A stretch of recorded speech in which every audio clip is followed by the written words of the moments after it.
Chapter 522.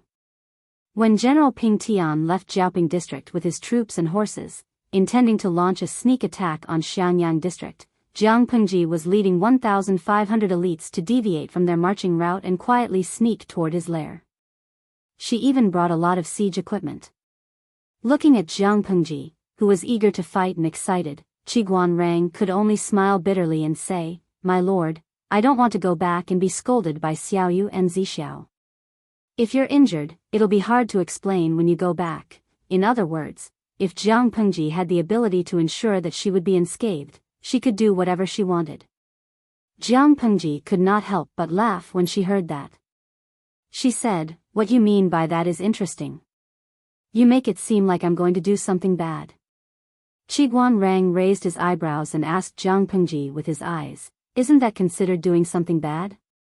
If she brought Su Ku or Wei Xi, she would definitely be stopped.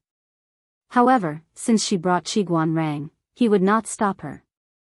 Fine. I'm doing something bad, all right?" Jiang Pengji could not help but laugh. She lowered her voice and said to Qi Guanrang, "According to what you said, I'm doing something bad by rushing in front. Then, aren't you, Qi Guanrang, a servant who watches the door for me?" As she spoke, a black shadow appeared in her line of sight. Jiaoping District was lying on the horizon, like a ferocious beast in deep sleep. It made people feel nervous for no reason. These troops were basically elite veterans with rich experience in battles. They were very familiar with how to approach their target without batting an eyelid. After about an hour, they finally approached Jiaoping District. There were very few guards on the city wall. Each of them yawned continuously. Qi Guanrang was a scholar. He could not care less about how dirty the ground was. He could only learn to hide in the dark. After looking for a long time, he realized that there were very few people on the city wall. It was obvious that the security was not strict. Jiang Pengji lay in the grass. Her eyesight and night vision were far better than ordinary people's. She asked Qi Guanrang, "Do you think there's a trap up there?" Qi Guanrang secretly rolled his eyes. If he said there was a trap, would his lord obediently guard the rear? Definitely not. The Tsing-Yi army led at least 5,000 people out of the city. According to the news, there are at most 7,000 Tsing-Yi army soldiers in Jiaoping District. In other words, there are only about 1,000 to 2,000 Tsing-Yi army soldiers in the city. There are so few of them, it's not even enough for one bite. Qi Guanrang said carefully. Jiang Pengji's facial expression did not change.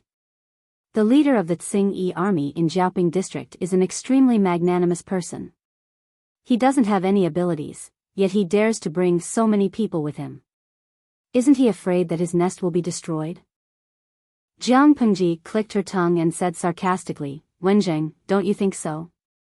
Qi Guanrang indicated that he could not answer this question.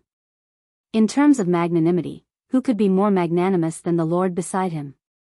If Su Ku and the others hadn't stopped her, she might have left a few soldiers guarding the gate and left with all her belongings.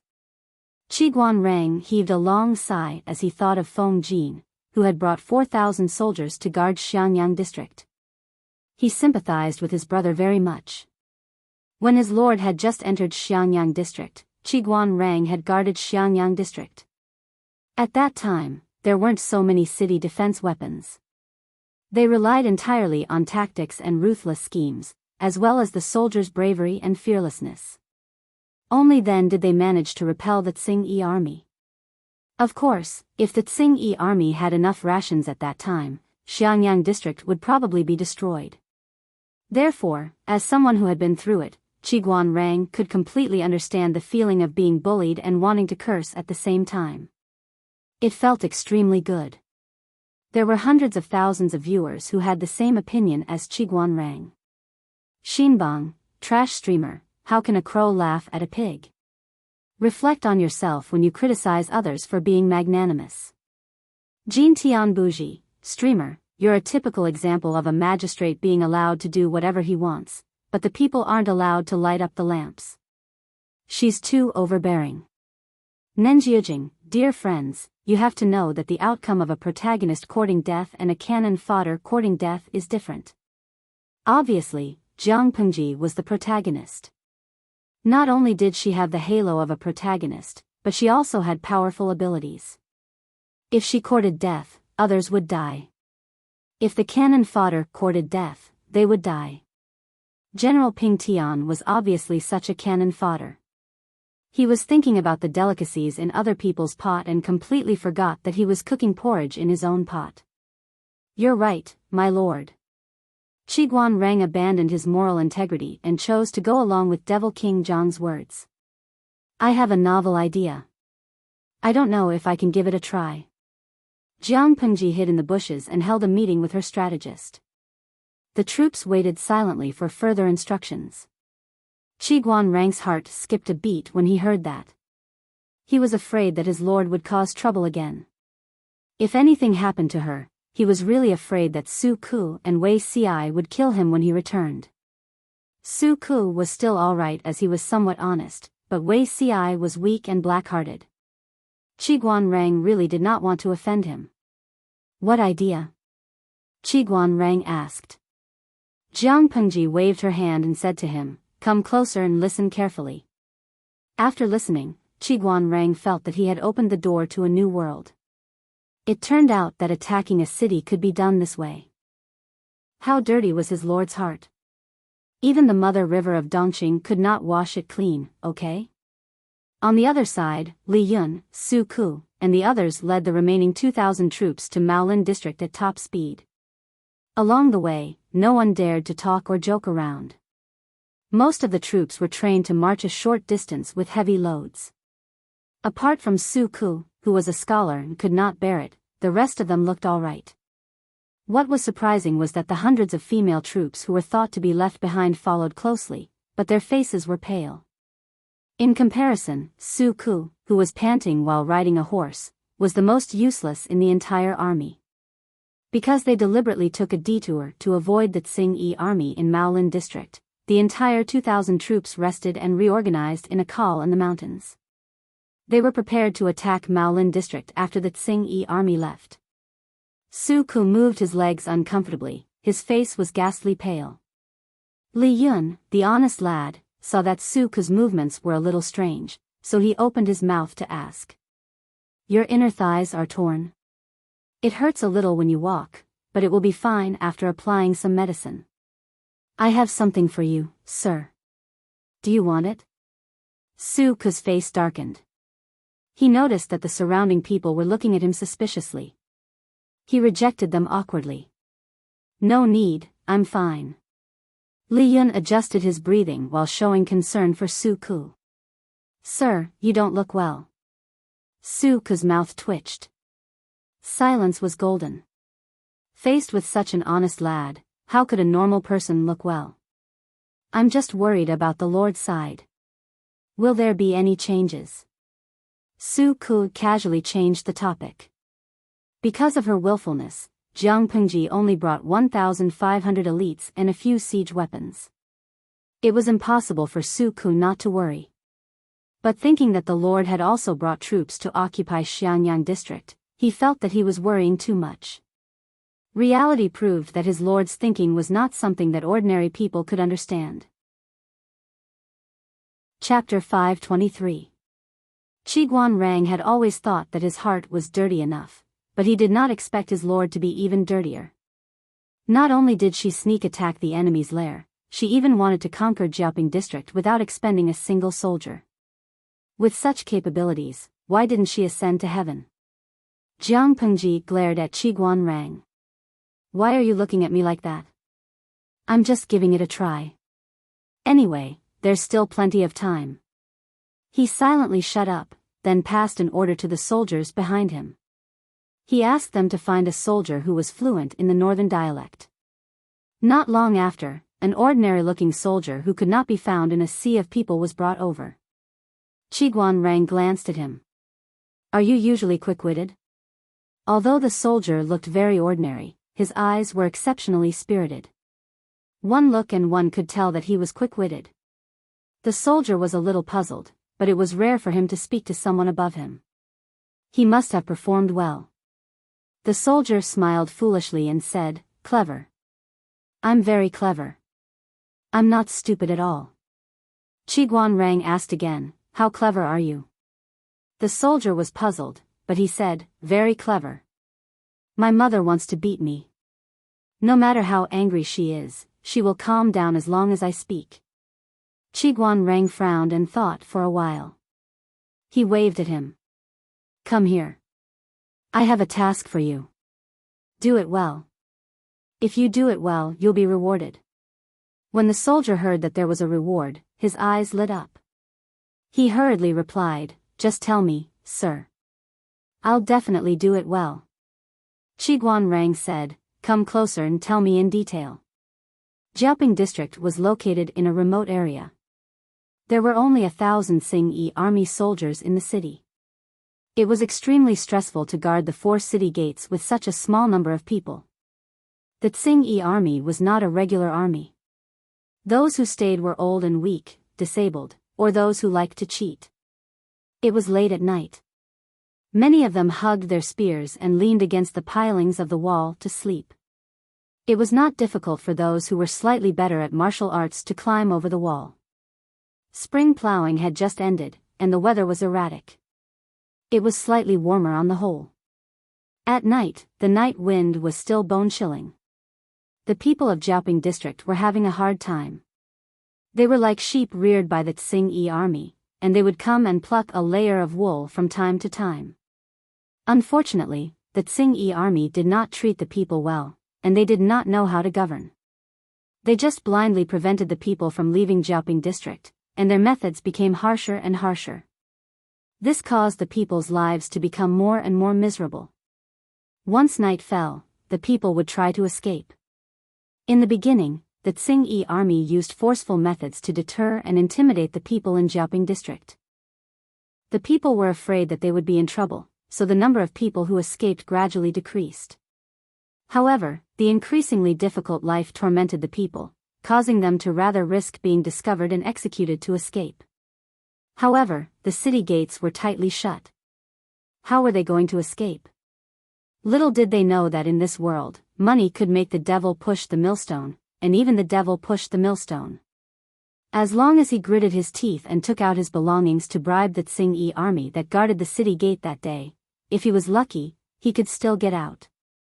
The Xingyi army was just a motley crew, and they were all commoners. Who wouldn't be willing to turn a blind eye and let 1 or 2 unimportant commoners go to earn some extra money? Of course, when doing this business, he couldn't let the higher-ups know. For the Xingyi army that guarded the city gates, this was a lucrative job. The trivial matters in Jiaoping district had long been reported back to Xiangyang district by the spies. Jiang Pengji had been unhappy with the neighbors around her for a long time. Only by knowing oneself and the enemy could one emerge victorious in 100 battles. She understood Jiaoping district very well.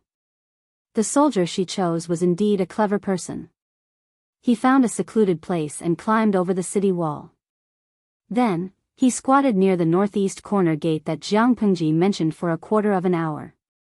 As expected, he saw a few sneaky figures. He hurriedly waved his hands to stop them. They also wanted to smuggle out, but they were discovered by the soldier. How would they dare to make a fuss? Each of them was scared out of their wits. They were worried that if they were caught by the Xingyi army, their whole family would be beaten to death. "Brother, I want to ask you something." The soldier had changed into the linen clothes of the commoners. He spoke with a northern dialect, and it was obvious that he was a local nearby. However, he lowered his voice, and it sounded a little strange. "Are you also prepared to fork out money to leave the city?" There were a total of 9 people in this group. There were 2 old people, 3 adult men, and 2 emaciated women. They were all carrying children who were sleeping soundly in their arms. "What do you want?" The leader, a strong man, glared at the soldier fiercely. He looked like he would take action if the soldier dared to make trouble and steal their money. The soldier said calmly, "Hey, don't be anxious. I don't have any bad intentions. It's just that your family is quite pitiful. Most of your life savings have been given to those Tsing-Yi bastards. I feel pity for you. Who are you? The strong man did not relax. He used his body to block the soldier's line of sight. I'm from Xianyang. Look, I'm wearing real woolen clothes. As he spoke, the soldier rolled up his sleeves slightly and pulled out the cuffs of the layer of woolen undershirt that was used to keep out the cold. He sized up the crowd with a disdainful look. This outfit costs a few hundred coins. Do you think I care about your little money? To be honest, I escaped from here last winter. At that time, I was short of money, so I didn't bring my mother with me. This time, while the Tsing-Yi army is about to collapse, I sneaked in ahead of time and brought my mother to Xianyang to enjoy a comfortable life. The soldier's words were convincing. He was also a complete actor. He did not even blush when he lied and boasted. Most of the people in Jiaoping district had heard of woolen clothes, but they had never seen them before. However, the strong man's attention was not on the snow-white woolen sleeves, but on something else. What do you mean the Tsing-Yi army has collapsed? The soldier was startled and said, You don't know? The Tsing-Yi bastards took the people to war. We don't know when they'll return. There are thousands of bastards in the district now, but most of them are still sleeping like pigs. I reckon that even if we cut off their heads now, they probably won't wake up. Otherwise, how did little brother crawl in? I think it's easy for you guys to flirt with the Tsing-Yi bastards at the city gate. There's no need to pay. I stopped you to ask where the people in Dogtail Alley went. I couldn't find my mother for a long time. The strong man thought for a while and asked his wife. He said to the soldier, The houses in that alley have been requisitioned by those bastards. The people living there have been driven to the north of the city. Your mother should be in the north of the city. The soldier nodded happily. All right, thank you, big brother. I'll bring my mother to Xianyang to enjoy a comfortable life. However, before he could take a step, he was stopped by the strong man. The man asked, Little brother, you said those Tsing-Yi bastards were taken to war? Chapter 524. The soldier vividly portrayed a talkative and warm-hearted young man. While he was enthusiastically concerned about the family, he complained about how tough his life was before he went to Xianyang and how good his life was after he went there. Indeed, if his life was not good, how could he afford to wear woolen clothes that cost hundreds of copper coins? After rambling for a while, the soldier said casually, By the way, brothers, I'll share my experience with you as someone who has been through it. If you're planning to go to Xianyang, I suggest you go to Qingan district first. It's nearer. Qingan district? The strong man had completely let down his guard. He couldn't wait to know more about the outside world. He frowned and said suspiciously, I heard that Qingan district has become a ghost. The Tsing-Yi bastards there are even more inhuman than the ones here. If our family goes there, it's no different from looking for the king of hell to reincarnate. The soldier was also startled for a moment. Then, he let out a hey and slapped his forehead with his hand, smiling awkwardly. Look at my bad memory. I forgot to tell you that the bastards in Qingan district have been taken care of. The soldier lowered his voice and there was a tinge of excitement in his words. The person who took care of these bastards is the one in Xianyang district. He's amazing. He took care of them in half a day. The few men's eyes lit up when they heard that. They squeezed the soldier's hand excitedly. Really? The soldier nodded heavily and said, It's true. How can it be fake? It's not easy to get a household registration in Xianyang district. Those newly built houses can't be bought no matter how hard they try.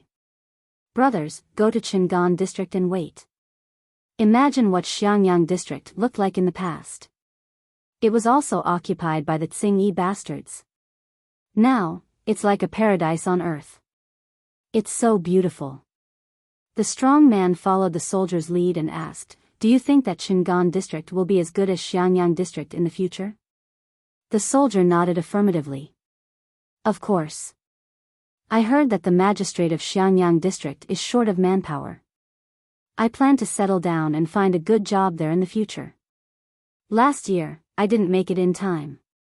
Everything was almost built when I went there.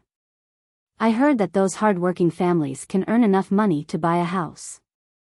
They don't have to worry about food and drink. The soldiers could praise Xiangyang district for hours without stopping, but now was not the time to be chattering and showing off.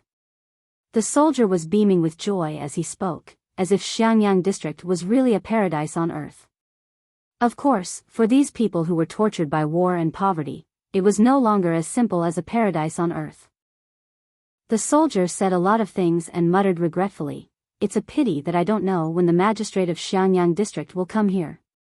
If he comes here, maybe I don't have to take my mother away." Sigh. Look at my mouth, I can't stop talking. Brother, please don't laugh at me. It's getting late, I have to take advantage of the dark to pick up my mother. The soldier's careless words struck the hearts of a few strong men. No one would want to leave their homeland unless they really couldn't live anymore, not to mention that the price of leaving was emptying their family's savings. Now that there was a great opportunity in front of them, if they could grasp it, they would prosper in the future. The rumors of Xiangyang district that they had heard in the past surfaced in their minds, and their hearts thumped wildly. The few brothers looked at each other and saw the determination in each other's eyes. "Big brother, what do you think? Do you want to do it?" "I want to do it. My parents are old, my wife just gave birth to a baby, and the baby is still young. How can they withstand the torment?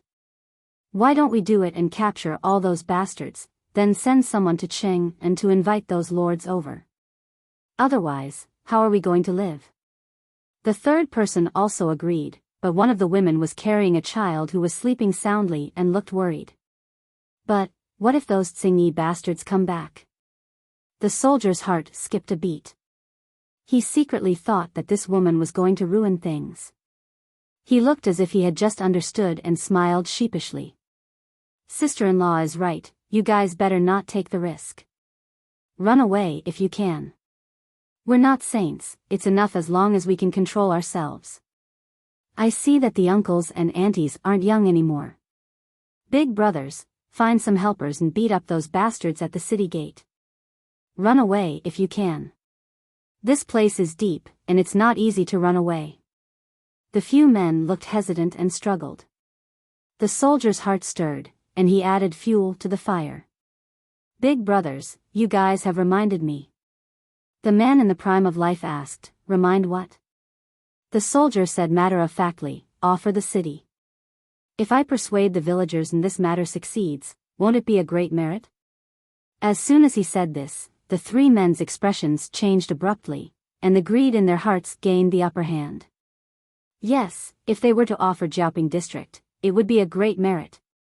Why didn't they think of it in such a short time? They were almost delayed by their own women and pushed away such a good thing for no reason. Thinking of this, he glared fiercely at the woman who spoke, causing her to shrink her neck in fear. Fearing that this merit would be taken away by the soldier, the three men first said with embarrassment that they had left something at home and asked him to take care of it. Chapter 525. Many members of the Tsingyi army were hacked or hammered to death in their sleep. Some were lucky enough not to be beaten to death. They were just tied up with ropes and stuffed in their mouths to prevent them from making any noise and waking up the other members of the Tsingyi army. In the beginning, these people were still anxious and uneasy. They only had some courage when they acted with people they were familiar with. However, after one or two times, they saw that the beasts who once bullied them were no longer angry. The little fear in their hearts dissipated. Just as they saw, the members of the Tsingyi army were not made of copper and iron. They would still die if their heads were chopped off.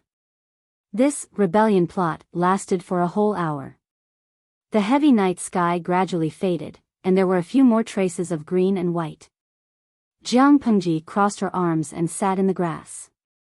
Her back was straight, her head was slightly lowered, and her eyes were closed. Others thought she was closing her eyes to take a nap, but in fact, she was sleeping. Yes, she was sleeping. Qiguan Rang looked at his lord in amazement.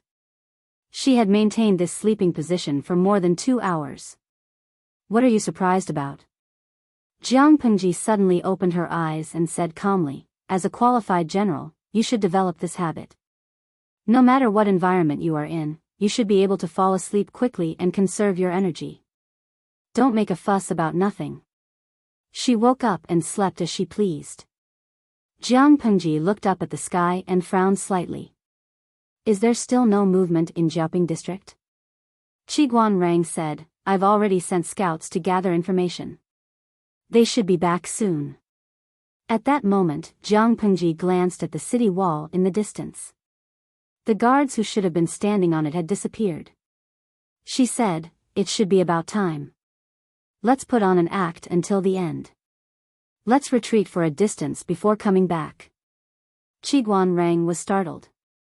Jiang Pengji said matter-of-factly, otherwise, when people leave the city and see a group of us rubbing our hands together, won't they know that there's something fishy going on? They offered the city, and we passively took it over. Jiaoping district was not seized by us, understand? It was seized, and others rushed to deliver it. The two sounded different. Qiguan Rang almost choked.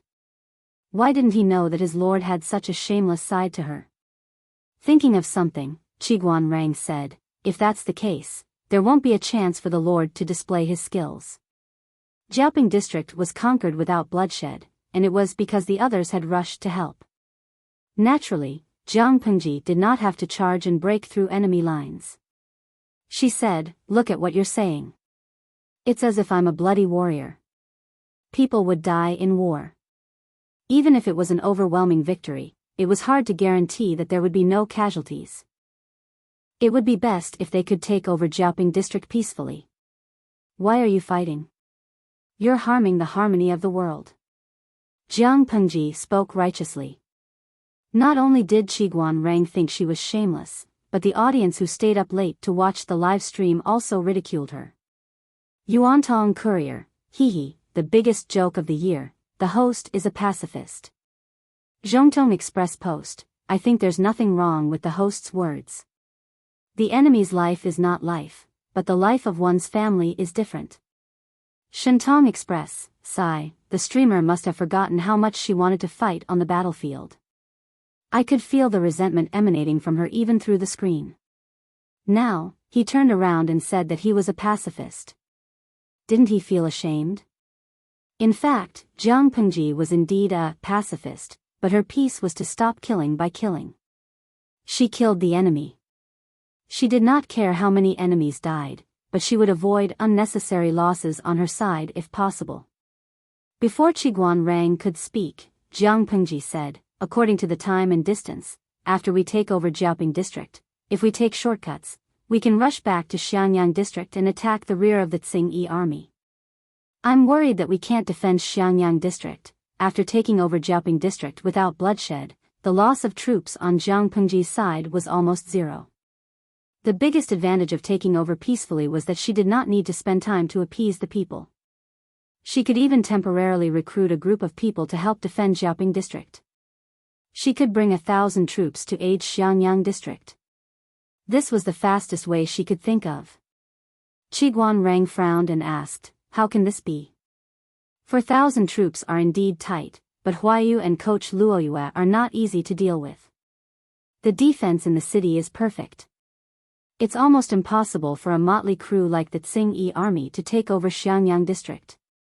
You said it's almost impossible, not absolutely. Jiang Pengji's face darkened as she said, Wenjing, do you still remember when I left Hejin and followed my father to Shangjing? Why did I entrust the troops to you to take care of them? Qiguan Rang did not understand. He carefully recalled the memory of that time and suddenly thought of something. His expression changed slightly. My lord, you mean Lady Takshu? Qiguan Rang was stunned. That year, Jiang Pengji sneaked into Wei Yuan's residence late at night and entrusted the trifling matters of the troops to Qiguan Rang. Between her words, she hinted that there was a dirty person around her. At that time, Qiguan Rang did not know who she was until she left Xuanmei behind and took Takshu away. According to his understanding of Jiang Pengji, the more dangerous something was, the more she liked to keep an eye on it. Later, when Su Ke married Xuanmei, Qi Guanrang was even more certain of his guess. My lord is really muddle-headed. Since you're sure that there's something wrong with Takshu, why don't you? Qi Guanrang looked anxious. Takshu's identity had yet to be revealed. If she did something in Xiangyang district, it would be hard to guard against it. Jiang Pengji raised her eyes lazily and said, Wen Zheng, don't worry. Although I'm a little risky, I'm not fooling around. There's something wrong with Takshu, and it's a big problem. Do you understand that she has more than one master behind her back? After so many years, I've found out about one of them, but I've never had a clue about the other. It's better to keep her by my side than to plot in the dark. But if she takes advantage of this crisis and lets the Tsing-Yi army enter the city, she won't do that. Jiang Pengji sneered and said with absolute certainty, before achieving a certain goal, she won't do anything to hurt me. Perhaps, more than anyone else, she hopes that I can gain a foothold in the north. Qi Guanrang was speechless. His intelligent brain felt inadequate. Suddenly, he said irritably, Isn't Lady Takshu the personal maid that the old master prepared for you? How could she be taken advantage of? Jiang Pengji said meaningfully, Yes, my father prepared her, but she can't handle her long hands. If she told Qi Guanrang that there was something wrong with Xuanmei, he would probably go crazy. What kind of luck does my father have? There's something wrong with the two people he arranged. TSK. As they were talking, the tightly shut city gate of Jiaoping district opened. A group of more than 100 people sneaked out of the city before dawn. About half an hour later, the two groups of people met on the way. The people were trembling with fear. Jiang Pengji looked solemn and reported her origins in a low voice. I'm the district magistrate of Xiangyang district, Lu Shi. Who are you and where are you from? Lu Shi. The district magistrate of Xiangyang district. The people were in an uproar and they discussed animatedly. At that moment, a rather old leader slowly stepped out of the ranks and bowed with his hands folded in front. We are the people of Jiaoping district. The people of Jiaoping district? Why are you here? Chapter 526. As the old man knelt, the hundreds of people behind him also knelt on the ground, begging. Each of them was sallow and emaciated, and their skin had an unhealthy color to it. It was as if they would faint if they said two more words. The audience in the streaming room could not bear to see this. They could not help but send bullet screens to advise Jiang Pengji to stop putting on a show and quickly accept these people. Yiyibio, streamer, they look so pitiful. Didn't you say that the common people are like duckweed in troubled times? They're begging you so much, just accept them. Anyway, this is also one of your plans. It's not good to let them kneel. Jiagangyizhang, tisk, that's why I said the streamer's heart is really dirty. It's obvious that she covets Jiaoping district. She secretly instigated people to kill the Tsing-Yi army who stayed behind and begged her to accept Jiaoping district. TSK, she gets all the good things. Is there any justice? Wu to Wuchi, this scene reminds me of a TV series I used to watch. The situation was similar. The refugees were begging the protagonist. At that time, he felt that it was a little funny. After all, the extras didn't act well. The refugees didn't look like refugees, nor did they look like they were begging. It was more like they were watching the protagonist's monkey show, which made people feel awkward. Looking at this scene, to be honest, I felt that I needed to calm down and calm down. Qitian Shuangbi, you guys are thinking too much. Is the streamer the kind of person who likes to put on airs? The facts proved that Jiang Pengji was not. At least she would not make the people kneel on the ground and kowtow until their heads were broken. All of you, stand up and speak. If you have any grievances, feel free to speak up. If I, Lu Shi, can help everyone settle it, I will definitely not refuse. Jiang Pengji dismounted from the horse and helped the few people who were kneeling in front of her up. It's deep in the night and the ground is moist. Get up and talk. The leading old man had a high EQ, naturally, He wouldn't kneel on the ground and say things like, "If you don't listen to us, we won't get up." This wasn't begging for mercy, it was another form of blackmail. So when Jiang Pengji helped him up, he stood up. This old man was quite prestigious in Jiaoping district. When the other commoners saw that he had gotten up, they helped each other up from the ground. The old man bowed again and said, "Magistrate Lu, where are you preparing to go with your troops?" Jiang Pengji said, "I heard that Cheng'an, Jiaoping, and Maolin districts are plagued by bandits from the Tsing-Yi army. The people have no way of making a living, so I came over to clear them out. The members of the Tsing-Yi army in Qingan district have all been killed. They originally wanted to reorganize in peace. Not long ago, they heard that the Tsing-Yi army in Jiaoping district had gathered their troops and horses and left in full strength. They did not know what their purpose was. That's why I brought some troops over to check out the situation." The old man was overjoyed. His eyes brimmed with tears as he said excitedly, "What a coincidence." Magistrate Lu didn't know that the bandits in black had indeed left Jiaoping district, leaving only about 1,000 people to guard the county. "I've heard that Magistrate Lu is noble and righteous. He led the villagers to get rid of the evil bandits in green. I'm about to rush to Qingan district to look for Magistrate Lu. If those evil bandits find out about this, I'm afraid they won't let the people of the city go." Jiang Pengji seemed to have finally understood. "Is it because of this that the old man asked me?" Jiang Pengji asked. The old man raised his hand to wipe the hot tears from the corners of his eyes. He said, "Exactly. I only hope that Magistrate Lu is benevolent and righteous. He can protect the innocent people of Jiaoping district so that they won't be harassed by the evil bandits in green. If the county magistrate agrees, this old man can die in peace." Jiang Pengji looked hesitant. The old man's heart was in his throat. Not long after, her eyes became very determined. "Since the villagers love me so much, how can I let you down?" Jiang Pengji said. When the old man heard the good news, he immediately heaved a sigh of relief. His pale face was flushed. Life is like a drama. It all depends on one's acting skills. Watching his lord's perfect performance, even a shameless person like Qiguan Rang was secretly ashamed of her. His lord was so shameless that he could rest assured. In fact, it was not that the old man did not suspect Jiang Pengji's identity. However, she had a noble demeanor. Her face was handsome and upright.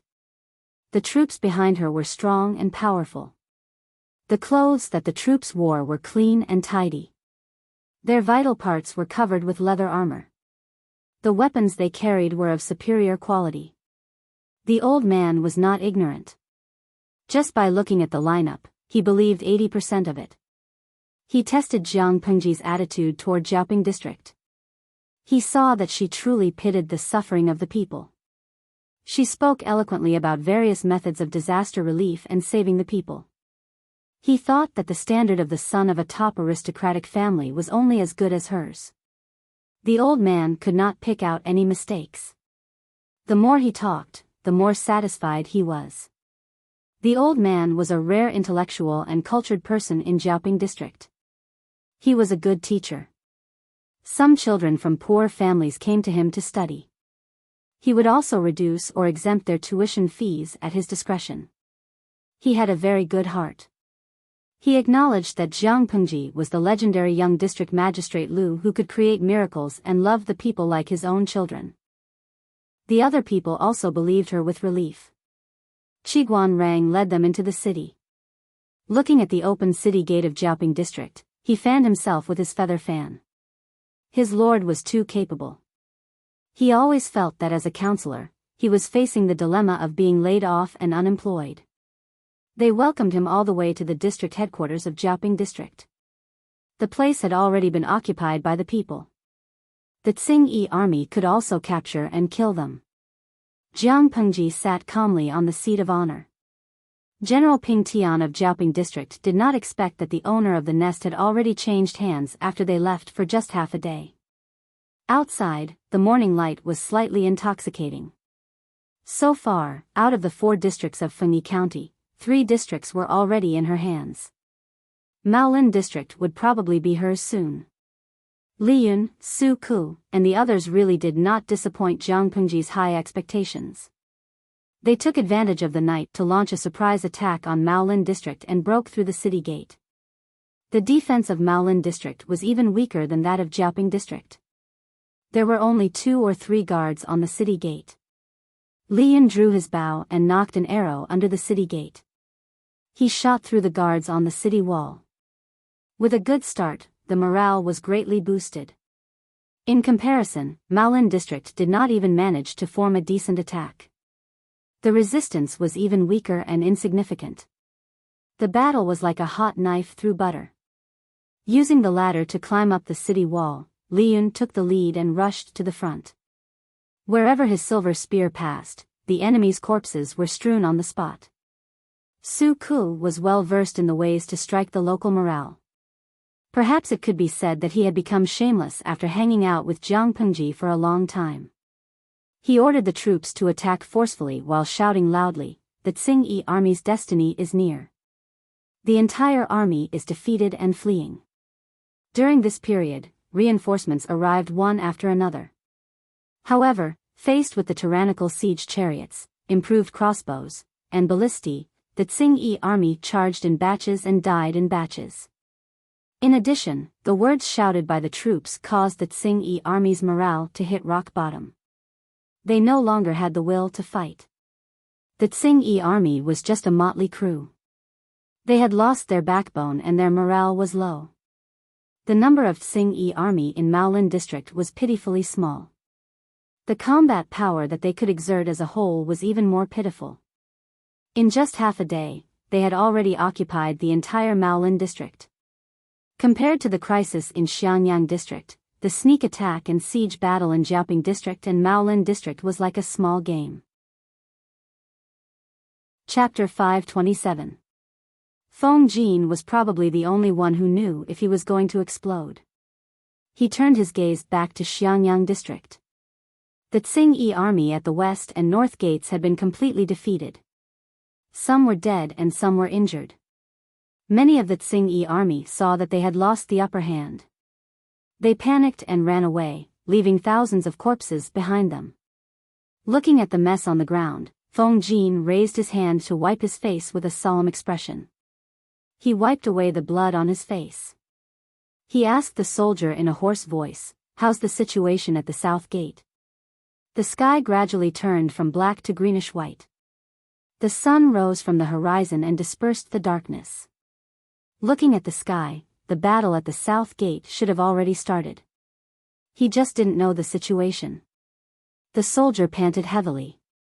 The man said, "The battle at the south gate is in a stalemate. General Luo is leading his men to resist." Feng Jin looked at the city gate that was blocked by bricks with pity. If he had enough men around him, why would he need to block the city gate? If he didn't block the city gate, he could send a team with high mobility to harass the Tsing-Yi army from the back and attack their morale. Both sides wouldn't have fought for so long. The defense line of the city wall was almost broken by the Tsing-Yi army. This made Feng Jin rather vexed. He glanced at the crowd and said, "The wounded should all rest.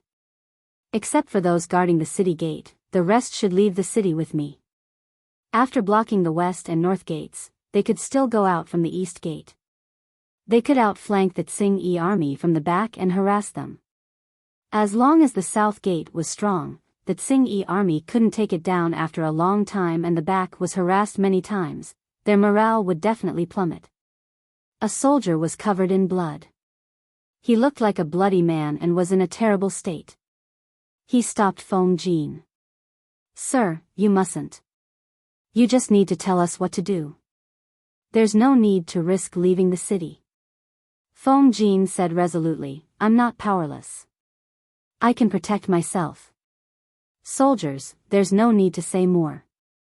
The soldiers were physically strong. The high-intensity training in the military camp was not just for show. After a night of fierce fighting, they still had energy. However, Feng Jin was the son of an aristocratic family who lived an exquisite life. His body was better than ordinary people, but compared to these rough men, he was still a lot weaker. Now, even he could grit his teeth and say to continue fighting. The other soldiers naturally had high morale and were eager to fight. The situation at the south gate was slightly better than Feng Jin's side. Relatively speaking, it was easier to defend. Even though the Tsing-Yi army at the south gate had more people than the north and west gates, they did not have as many siege weapons. Without sufficient siege weapons, the losses of forcibly attacking a city would be quite terrifying. Luo Yue was also an experienced person. His defense was airtight. It made it difficult for the Tsing-Yi army below to move an inch. Even so, the soldiers on the city wall were exhausted. There were always soldiers who were shot by arrows. If they were lucky, they would only be lightly injured. If they were unlucky, they would lose their lives. However, no one had the time to mourn. They could only focus on dealing with the enemy. Just as Jiang Pengji had said, there were only the living and the dead on the battlefield. There was no distinction between men and women.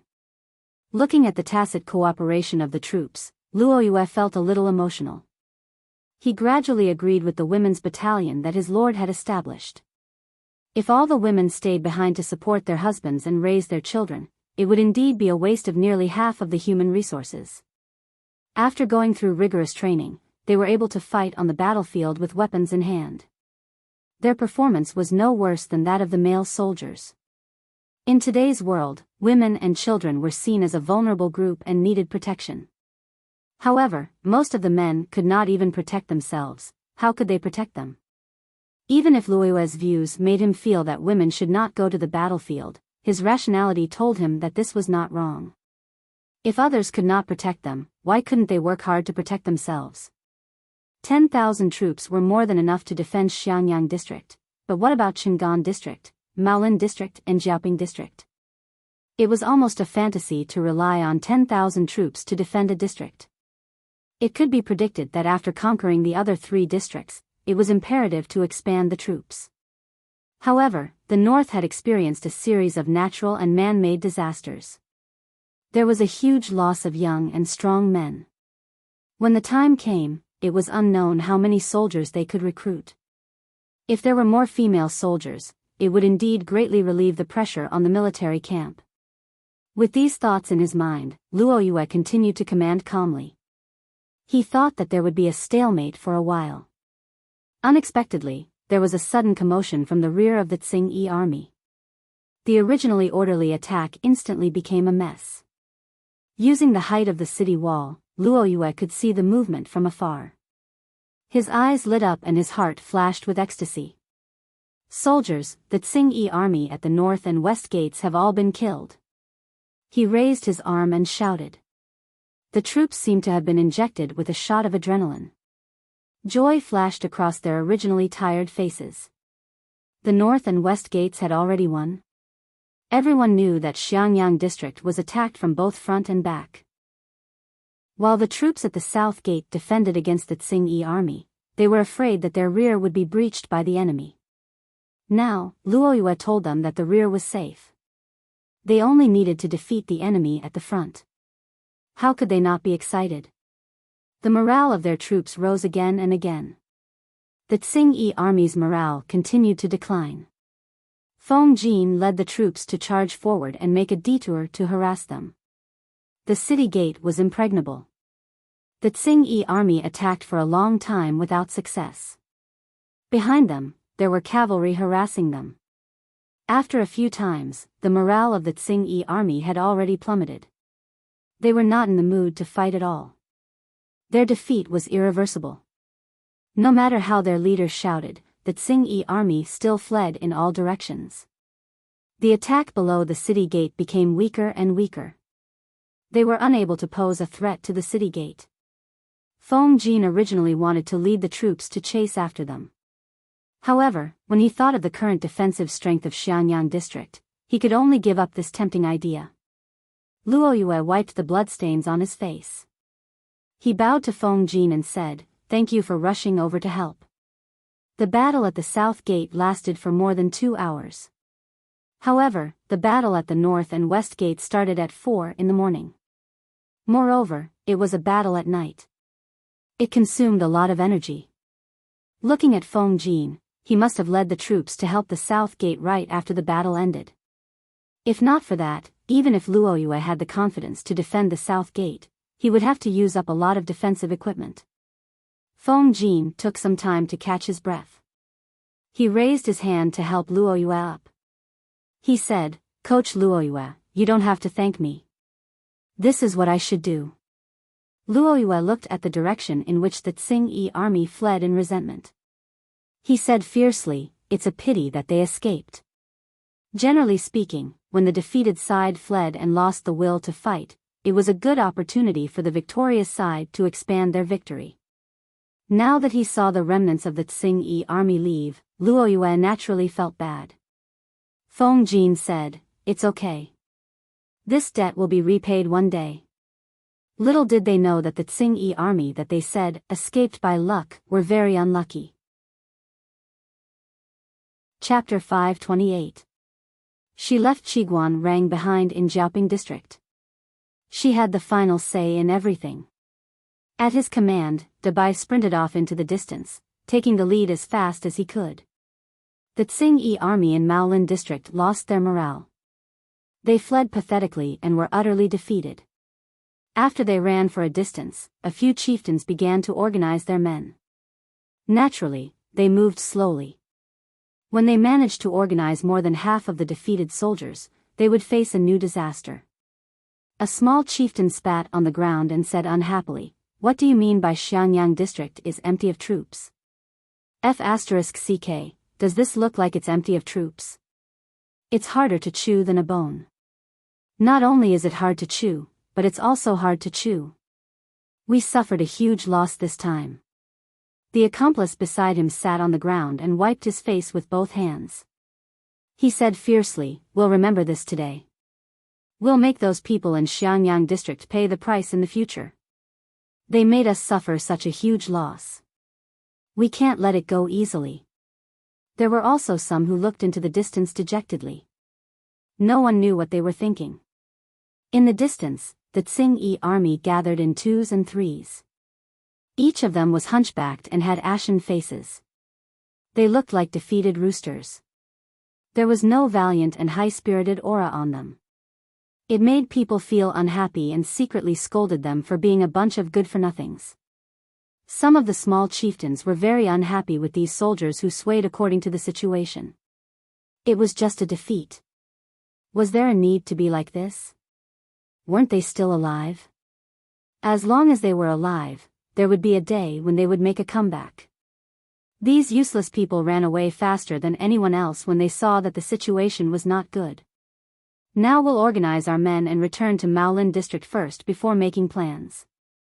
They originally wanted to take advantage of the situation. Who knew that not only did they not take advantage of the situation, they were also counterattacked. It was really embarrassing. They could not covet the fat piece of meat that was Xiangyang district. Now they had to bring their men back first to prevent the rear from being empty for too long. The leader of the Tsing-Yi army then remembered that there was a shortage of manpower in his backyard. However, he was not very worried. Anyway, Maolin district had been exploited cleanly. There was no profit to be reaped. The nearby Tsing-Yi army did not even look at it. Why would they covet it? However, they all forgot that the other Tsing-Yi army would indeed not covet it. However, it did not mean that Jiang Pengji was not tempted. Now, the 4 districts of Fengyi district were in her hands. She was now the district magistrate of Xiangyang district in name, but in reality, she was the chief of Fengyi district. Not to mention Dongqing, even in other countries, was there a county chief younger than her? Jiang Pengji was completely confident that within a year, Fengyi County would be revitalized and prosperous once again. After Fengyi district was settled, the next step would be the entire Wanzhou. The members of the Tsing-Yi army who had gathered were completely unaware of the impending danger. They sat on the ground in twos and threes, their stomachs rumbling with hunger. The weapons in their hands had already been abandoned when they escaped. Hungry and tired, many of them simply found a place to sleep. Looking at the disorderly Tsing-Yi army, a few leaders were so angry that their faces and necks turned red. They wished they could whip these people to wake them up. There are actually no pursuers coming from Xiangyang district. A small leader opened his mouth in surprise. The other person was slightly more knowledgeable and replied, they didn't go out of the city to pursue them. It's most likely because there aren't enough people in the city to hold them back. The leader said, it's hard to deal with them when they don't have enough men. What would happen if they had enough men? Don't boost others' morale and belittle your own. Maybe they think there's no need to chase. Even if they don't have enough men in the city, can you break in? His companion was speechless. They looked at each other in silence, helplessness in their eyes. It was a good thing that the enemy did not chase after them. Tsing-Yi army had more time to organize their men. Just as they heaved a sigh of relief, a member of the Tsing-Yi army scrambled over to report. General, the enemy is coming from afar. What? The enemy was chasing after them? The leaders of the Tsing-Yi army were shocked. One of them, a strong man with a dark face, asked, enemy? How many? The pitiful member of the Tsing-Yi army stuttered, the enemy is moving very fast. We can't be sure of their numbers. Useless. What's the use of your eyes? The strong man with a dark face angrily grabbed the man's collar. He lifted him up and threw him on the ground. The member of the Tsing-Yi army rolled twice in the mud. He fell until he was dizzy and saw stars. I'll go take a look. The member of the Tsing-Yi army snorted. He strode to the place where he could see the enemy. He didn't know if he didn't see, but he was shocked when he saw. Indeed, as the member of the Tsing-Yi army said, the enemy was moving very fast. They were only a few hundred meters away from them. Behind them, there was a thick cloud of dust. It was like the sound of horse hooves. It was impossible to determine the size of the troops chasing after them. However, there were hundreds of enemies running out from the cloud of dust. There were at least 3,000 pursuers. The other side had 3,000 victorious troops, valiant and high-spirited. Although their side still had nearly 4,000 men, they were all exhausted and had no battle experience at all. If the two sides were to clash, they would have no chance of victory. They could only experience the feeling of being utterly defeated once again. At that moment, the leaders couldn't help but want to retreat. They wanted to escape as soon as possible. As long as there's life, there's hope. As for the members of the Tsing-Yi army on the ground, what did their lives have to do with them? On the other side, Jiang Pengji was leading 500 people to charge forward. The remaining 300 people came out in batches from the cloud of dust. She made use of this camp to create the illusion of a large army chasing after them. In reality, she only got a few soldiers to chop a few trees. Then she dragged the branches and ran back and forth on the ground, raising a thick cloud of dust. There were many flaws in this plan, but it could deceive the Tsing-Yi army for a while. The audience in the streaming room saw that she was so cunning. They all ridiculed her. Dagu sells straw shoes. By the way, when you used this plan to deceive people, did you think about Lord Zhang Fei's feelings? Ergo wu de deo, sigh, it's rare for Lord Zhang Fei to be smart for once. His plan was plagiarized by the streamer. I'm upset. Of course, the crux of the problem was not the plan, but the deception. As long as they were deceived, based on their dispirited mentality after suffering a defeat, the possibility of them fighting again was extremely small. Even if they fought, their combat power was not enough. Jiang Pengji was completely confident that she could lead 700 to 800 people to surround and annihilate the 3,000 to 4,000 members of the Tsing-Yi army. The pursuers are here. Everyone, get up. The pursuers are here. Run away quickly. There were loud shouts. Many members of the Tsing-Yi army woke up from their sleep. When they heard that there were pursuers, their bodies had already reacted one step ahead of their minds. Run. The further the better. Most of the members of the Tsing-Yi army were running blindly. One could imagine how little resistance Jiang Pengji encountered. White excitedly increased its speed. The Tsing-Yi army was just a tired and defeated army. How could they outrun it? Some members of the Tsing-Yi army saw that they could not escape, so they simply turned around and wanted to fight to the death. They did not expect that they could not even get close to it. White raised its front hooves high and rewarded them with a hoof. It hit their chests. They heard the sound of bones breaking. One by one, they fell to the ground, spitting out blood and breathing weakly. Jiang Pengji waved the sharp spear in her hand. Her moves were very simple. Every move and style was bound to reap lives. Wherever White passed, the person and the horse cooperated well with each other. Chapter 529. Mr. Qiguan, we've really tried our best. The troops who were charging behind Jiang Pengji watched as their lord left in a cloud of dust. They could only eat dirt at the back. One could imagine the despair in their hearts. Qiguan Rang was left behind in Jiaoping district. He secretly instructed many troops to keep a close eye on their lord and not let her be too reckless. Even a few strategists could not stop their lord. How could a group of small soldiers like them keep a close eye on her? Killing could make people lose all rationality. The troops behind them were in high spirits. Only a few hundred of them could chase after thousands of members of the Tsing-Yi army and kill them. The latter only cared about fleeing in all directions. They could not organize any effective defense. No matter how the leaders threatened them, the members of the Tsing-Yi army only cared about running for their lives. Jiang Pengji looked at their performance and snorted contemptuously. Her hands did not stop moving.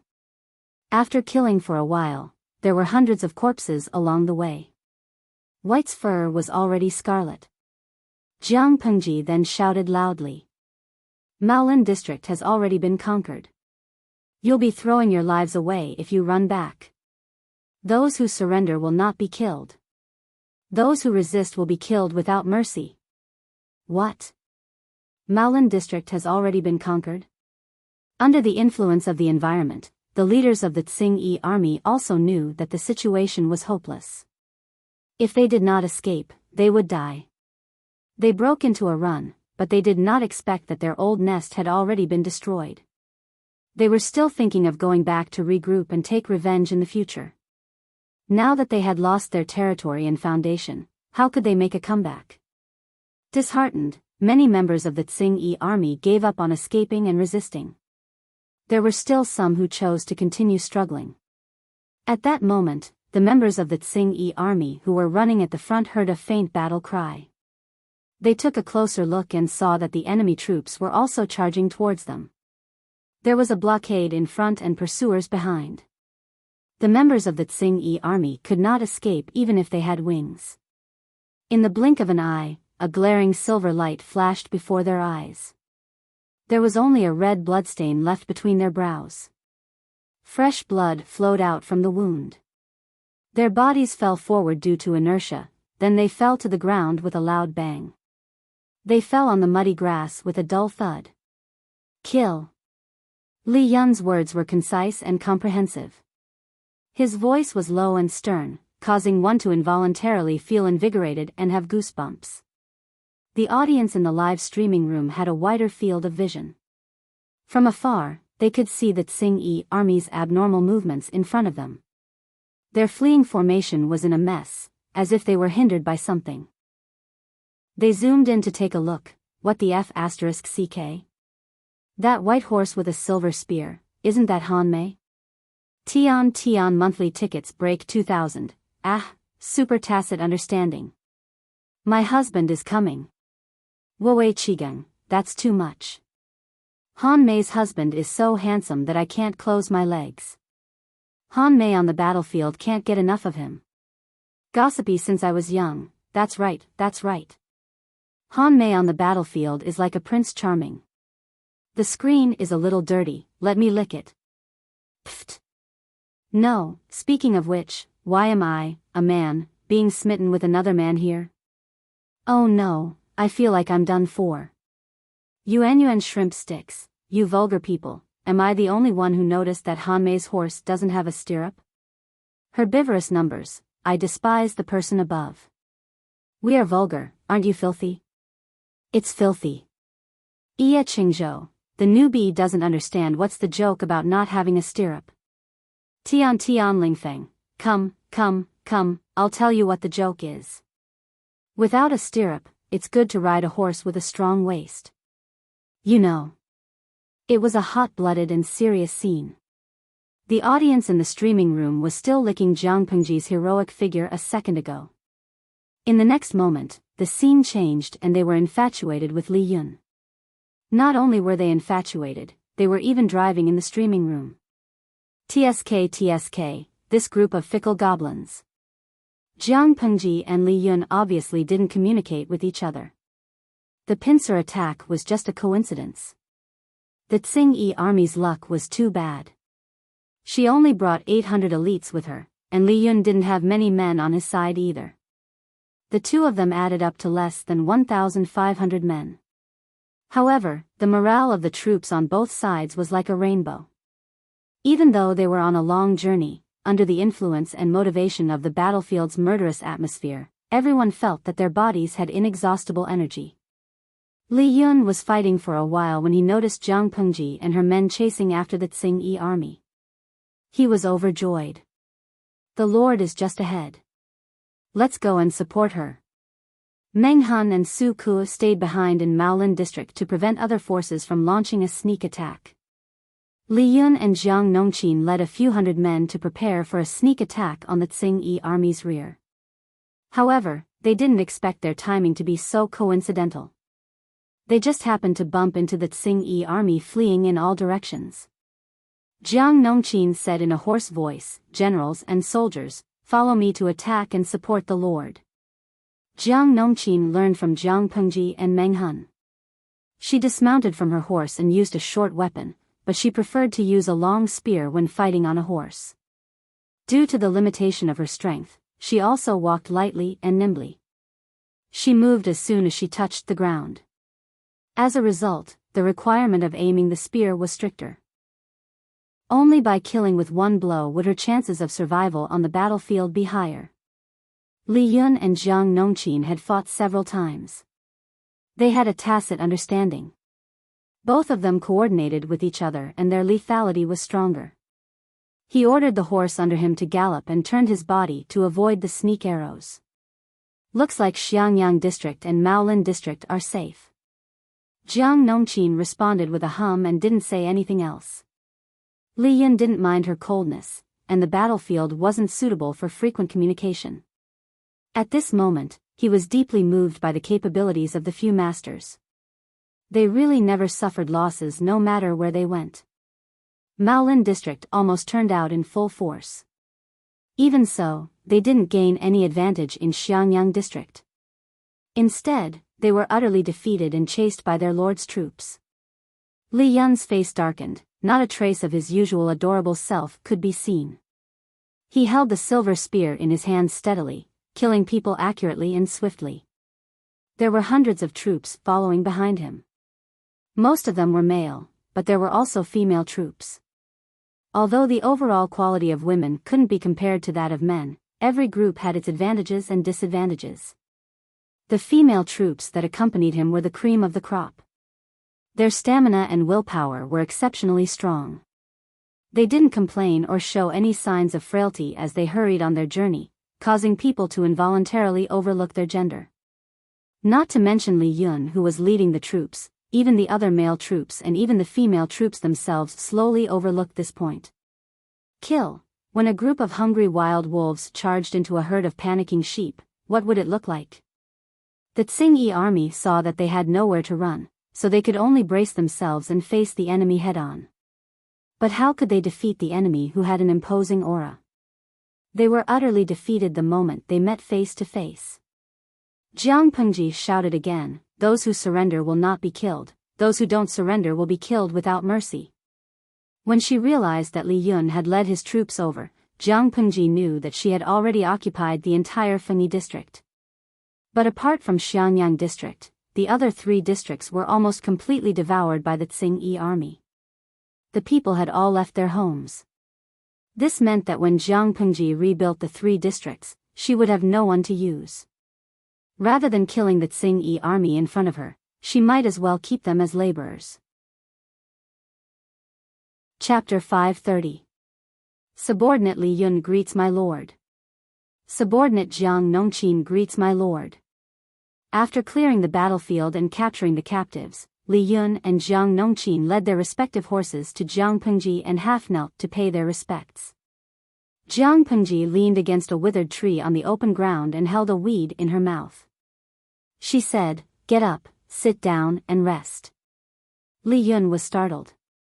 Jiang Nongqin sat beside Jiang Pengji with a cold face. "Nongqin is indeed cuter. Han Mei, you are so restrained. It doesn't feel like you are your usual self."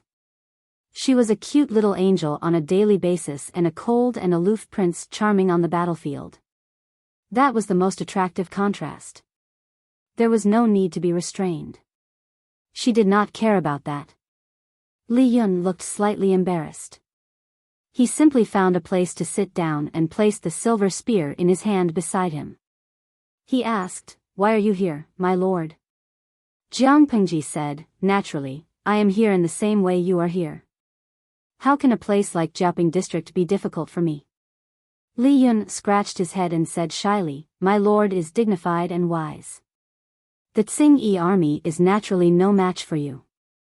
Jiang Nongqin had a quiet personality. She usually listened quietly. Unless she really had an opinion, she would not speak up easily. Therefore, she did not join the conversation. Jiang Pengji turned her head and asked Jiang Nongqin, "How are the results of your attack on Maolin district?" The latter was stunned for a moment. She reacted after a while and said, "The Tsing-Yi army has few guards in Maolin district. Officer Meng is experienced in battles.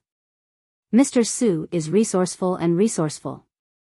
Therefore, it did not take long for us to take over Maolin district. The generals and soldiers fought bravely.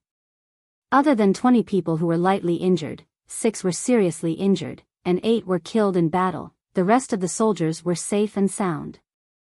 The 6 seriously injured soldiers were an accident. If they had not let their guard down, at most one would have been slightly injured. As for the 8 who died in battle, they were shot by the enemy's stray arrows at the beginning of the sneak attack on the city. They died of untreated wounds. It was already very proud to have such an outcome in a sneak attack on the city. Not to mention that there were many inexperienced new soldiers among them. There were also female soldiers who were purely holding them back in the eyes of others. Of course, only the soldiers participating in the battle could judge whether or not they were holding them back. Outsiders had no right or qualification to comment. Take care of the injured soldiers, and let the souls of the fallen warriors return to their homeland. Have their corpses been properly disposed of? Although the casualties were small, they were still there. The dead could not be resurrected, but she could make up for the families of the living and the dead. It was a form of comfort and compensation. Jiang Nongqin secretly glanced at Li Yun. His expression was natural and he was not displeased by Jiang Pengji's cold treatment. She calmed down and continued, "Rest assured, my lord. The corpses of the soldiers have all been collected. Those that can be buried have already been buried." The audience in the streaming room were mostly fans of Li Yun's looks or true love. The little angel was treated coldly by the streamer and was inexplicably unhappy. Kneeling begging for monthly tickets, "Hey, host, did you see our little angel Han Mei's longing eyes? Look at him. Otherwise we'll now, poor little angel, don't panic. Come to my arms, I'll give you a loving hug." Sapa, is this the post-battle summary report? Our little angel Han Mei knows it too. The streamer can't favor one and discriminate against the other. Sheng Lai Mai, don't panic. Han Mei is not a narrow-minded person. Why would he feel wronged? Jiang Pengji unintentionally glanced at the bullet screen and was secretly amused. She continued to ask Nongqin about the arrangements in Maolin district and sent a bullet screen to explain so that Han Mei's fan club would not continue to lash out at her and say that she bullied their husband. Host V. Han Mei is the deputy captain of the Vanguard Battalion. Nongqin is the captain of the female battalion. Naturally, I can't ask about the situation without Nongqin's permission. Jiang Pengji liked to do whatever she wanted, but it did not mean that she would let her guard down when it came to certain matters of principle. The military camp was a place with clear hierarchy and strict discipline. Her attitude would affect their status among the soldiers. If she treated Jiang Nongqin coldly, it would give the soldiers the misconception that she, the captain, was inferior to the deputy captain. Unintentionally, it would weaken Nongqin's prestige among the soldiers. Even if the weakening was very slight, Jiang Pengji did not want that to happen. Alright, since the streamer had explained, the audience in the streaming room also expressed their understanding. They turned around and showered gifts. The accompanying comments were, "Touch my little angel is not sad, come over and let Andy rub you," making Jiang Pengji feel helpless. Jiang Pengji then asked about the general situation in Maolin district. After all, it had to be rebuilt after the war. How could a place that had been ravaged by locusts like the Tsing-Yi army be prosperous? Jiang Pengji still used Xiangyang district as her base camp, but her influence had already spread to the whole of Fengyi County. Jiang Nongqin was a careful person. She did not expect Jiang Pengji to ask her, but she had made all the necessary preparations. Since the Lord valued her, she would naturally tell her everything she knew. She did not hold back and did not leave anything out. Jiang Pengji's brows furrowed imperceptibly. If the financial situation of the three districts was ranked, Qingan district was the poorest, followed by Maolin district, and Jiaoping district was in the best condition. However, the situation of population loss in the three districts was similar. It was not to say that 9 out of 10 houses were empty, but it was sparsely populated. Forget it, rebuilding is not something that can be done in a day. Although there are fewer people, it is not a ghost town. The captives of the Tsing-Yi army can be used as laborers, which can relieve a lot of pressure. I'll ask Xiaoyu and the rest to put up notices to recruit laborers and slowly rebuild the three districts. There were benefits to having fewer people. Many houses and lands had become ownerless. She could use them to her heart's content to seek benefits. The larger Jiang Pengji's territory was, the stronger her military force was.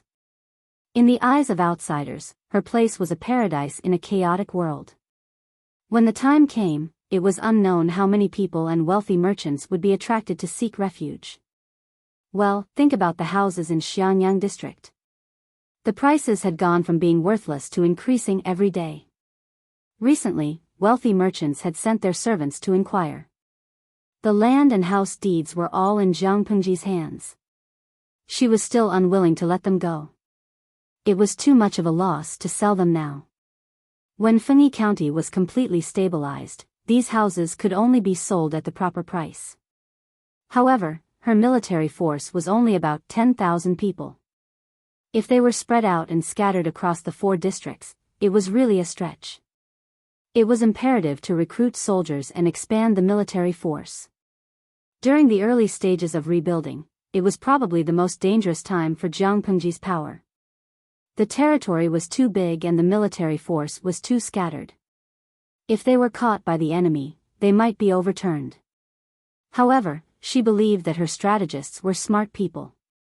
Even if she did not send any instructions, they would know what to do during this period of time. Facts proved that whether it was Jiaoping district's Qiguan Rang, Qingan district's Wei Ci, or Maolin district's Su Ku, they were all great teammates. Having just conquered the 3 districts, the 3 of them coincidentally recruited usable laborers. On the other hand, they had to think of a way to make the 1,000 or 2,000 troops look like 10,000 people. They had to strengthen the patrols and throw smoke bombs to confuse the possible enemies so that they would not dare to act rashly. Xiangyang district had won 2 consecutive battles, which could more or less deter the enemies who coveted it. Chapter 531. The changes in power in Fengyi County did not attract much attention. Apart from the Tsing-Yi army that suffered heavy losses and the Red Lotus group that fought the Tsing-Yi army to death, the north was still quiet. On the contrary, the flames of war in the south had already ignited and caused a chain reaction. Prince Changsha had sent the corpse of Lu Shi's mistress, Lu Huan, to Chongzhou. His original intention was to use this to rope Lu Shi in and have him stand on the same side as himself. Who knew that Lu Shi was indifferent? After receiving the coffin of his mistress, he did not even make a sound. Lu Shi's heartless and indifferent reaction made Prince Changsha furious. Not only did the hatred in his heart deepen, but he also remembered Lu Shi. However, he could not do anything to Lu Shi for the time being. He could only wait for him to ascend the throne before settling the score. However, even though Prince Changsha schemed to drive a wedge between the emperor and Huang Song, making Huang Song withdraw from the front line and become the district magistrate of Diang district, he still could not successfully take over Qinzhou. He also could not pull his brother, the emperor, down from the throne. Why did this happen? It was because his chief strategist had jumped ship. Speaking of this, one had to mention that Prince Changsha became increasingly arrogant and exposed his true nature. Since the last time Lu Shi secretly sent someone to send a letter to Prince Changsha, letting him know that Lu Huan, Lu Shi's daughter, was Prince Changsha's biological daughter, he lost his composure and embarrassed his chief strategist. After that, when the war came to a stalemate, Prince Changsha thought that the strategist was incompetent and repeatedly embarrassed him. Not only that, when the military generals questioned the correctness of the strategist's strategy, Prince Changsha also added insult to injury. Thus, Prince Changsha completely offended the capable strategist in his camp. It was alright to offend an ordinary person. Anyway, ordinary people were not capable, so Prince Changsha was not afraid. However, he offended a petty and vengeful strategist. The key was that the strategist really had a brain, so it was awkward. Before the strategist jumped ship, he even schemed against Prince Changsha, causing him to make a major mistake in the battle to attack Qinzhou. His troops were severely depleted and his vitality was severely damaged. It was precisely because of this that the forces in Qinzhou who were in imminent danger were saved, allowing them to take a breather and counterattack. However, the strategist was smart. He did not expose himself before he did something bad and pushed the blame to others. Successfully shifting the blame to Prince Changsha, the strategist jumped ship and left. Prince Changsha was too ashamed to vent his anger on him. The facts proved that the strategist's approach was correct. Prince Changsha's front line failed. He was about to break through Qinzhou's defense line and deploy his troops to the new capital, but he made a huge mistake, causing half of his elite troops to be devoured by Qinzhou, causing him to suffer a great loss. In this short period of time, he could only look at Qinzhou helplessly, unable to deal a devastating blow to Qinzhou. After losing the battle, Prince Changsha thought of this adorable strategist and randomly sent a small soldier to call him over. The tent was empty. The strategist had already packed his bags and left. Before he left, he even left a letter. The content of the letter was naturally not something like, "I'm leaving, you heartless man. You betrayed my trust, I don't want to be with you anymore," or something like that. Instead, it was a tearful complaint about his sick mother at home and that she would die soon. As a filial son, he wanted to go home to serve his mother and send her off. Reading this letter that was filled with sorrow and filial piety, Prince Changsha could not vent his anger no matter how angry he was, not to mention that he was the one in the wrong. He treated the strategist coldly and did not even know that the strategist's mother was seriously ill. Now that the strategist had left to be filial to his mother, Prince Changsha felt that he should send him some generous gifts to express his sincerity. At this moment, Prince Changsha still did not know that his strategist had not left temporarily. He had gone far away. Even his defeat at the front line was caused by the strategist. It was fine if he did not know the truth, but when he knew, he would probably have the urge to eat him alive. Prince Changsha did not think of chasing him back. Firstly, he would lose face. After losing the battle, he hurriedly went to find the strategist he had been cold to for a long time, as if he could not leave him. How could he put his face? Secondly, he had a lot of talents under him. Did he lack this one? Naturally, he did not lack one. Therefore, it was fine for him to be filial to his mother. When he returned after the filial piety, his status would be even lower. Prince Changsho casually threw the bamboo slip letter aside, then ordered his men to summon the other strategists to prepare to discuss the follow-up matters. What about the strategist who had quietly left for 3 days? He had already left with his page boy and half a carriage of books. These books were all copied by him using the bamboo paper provided by Prince Changsho. Although it was only half a carriage and could only hold 1 or 2 boxes, if it was made into bamboo slips, it would probably not even be enough to fill 20 carriages. Although Prince Changsho was not a good person, when he was good to people, he was really good. Knowing that this chief strategist liked to read, he tried his best to cater to his interests and gave him all kinds of precious books. This strategist also saw through Prince Changsho's nature. He knew that he would not be under Prince Changsho for long, so wouldn't he copy as much as he could? The page boy who was driving the carriage asked, "Sir, where are we going now?" The strategist studied in the carriage and said casually, "Anywhere is fine, but not in the south." The south was the battlefield between Prince Changsho and the Dongqing royal family. Now that Prince Changsho's vitality was greatly damaged, his original advantage was reduced to dust, causing the two forces to return to the starting line. They still had a lot to grind. If he continued to stay in the south, what if he accidentally encountered Prince Changsho's forces? Yes, the strategist's so-called old mother is seriously ill was just an excuse. In fact, he did not even know who his biological mother was. He grew up with the help of his teachers. According to his teachers, his biological mother might be a prostitute, because he was found in that place. The swaddling clothes he was wrapped in were considered rich, unlike a child from a poor family. However, this was old history that did not need to be investigated. The strategist did not care at all. The page boy had a bitter face. He said while driving the carriage, "There has to be a place. We can't just run away in fear, can we? The world is so chaotic now. I heard that after Nanxing was destroyed, it was a mess. The feudal lords rose and Dongqing was also in chaos.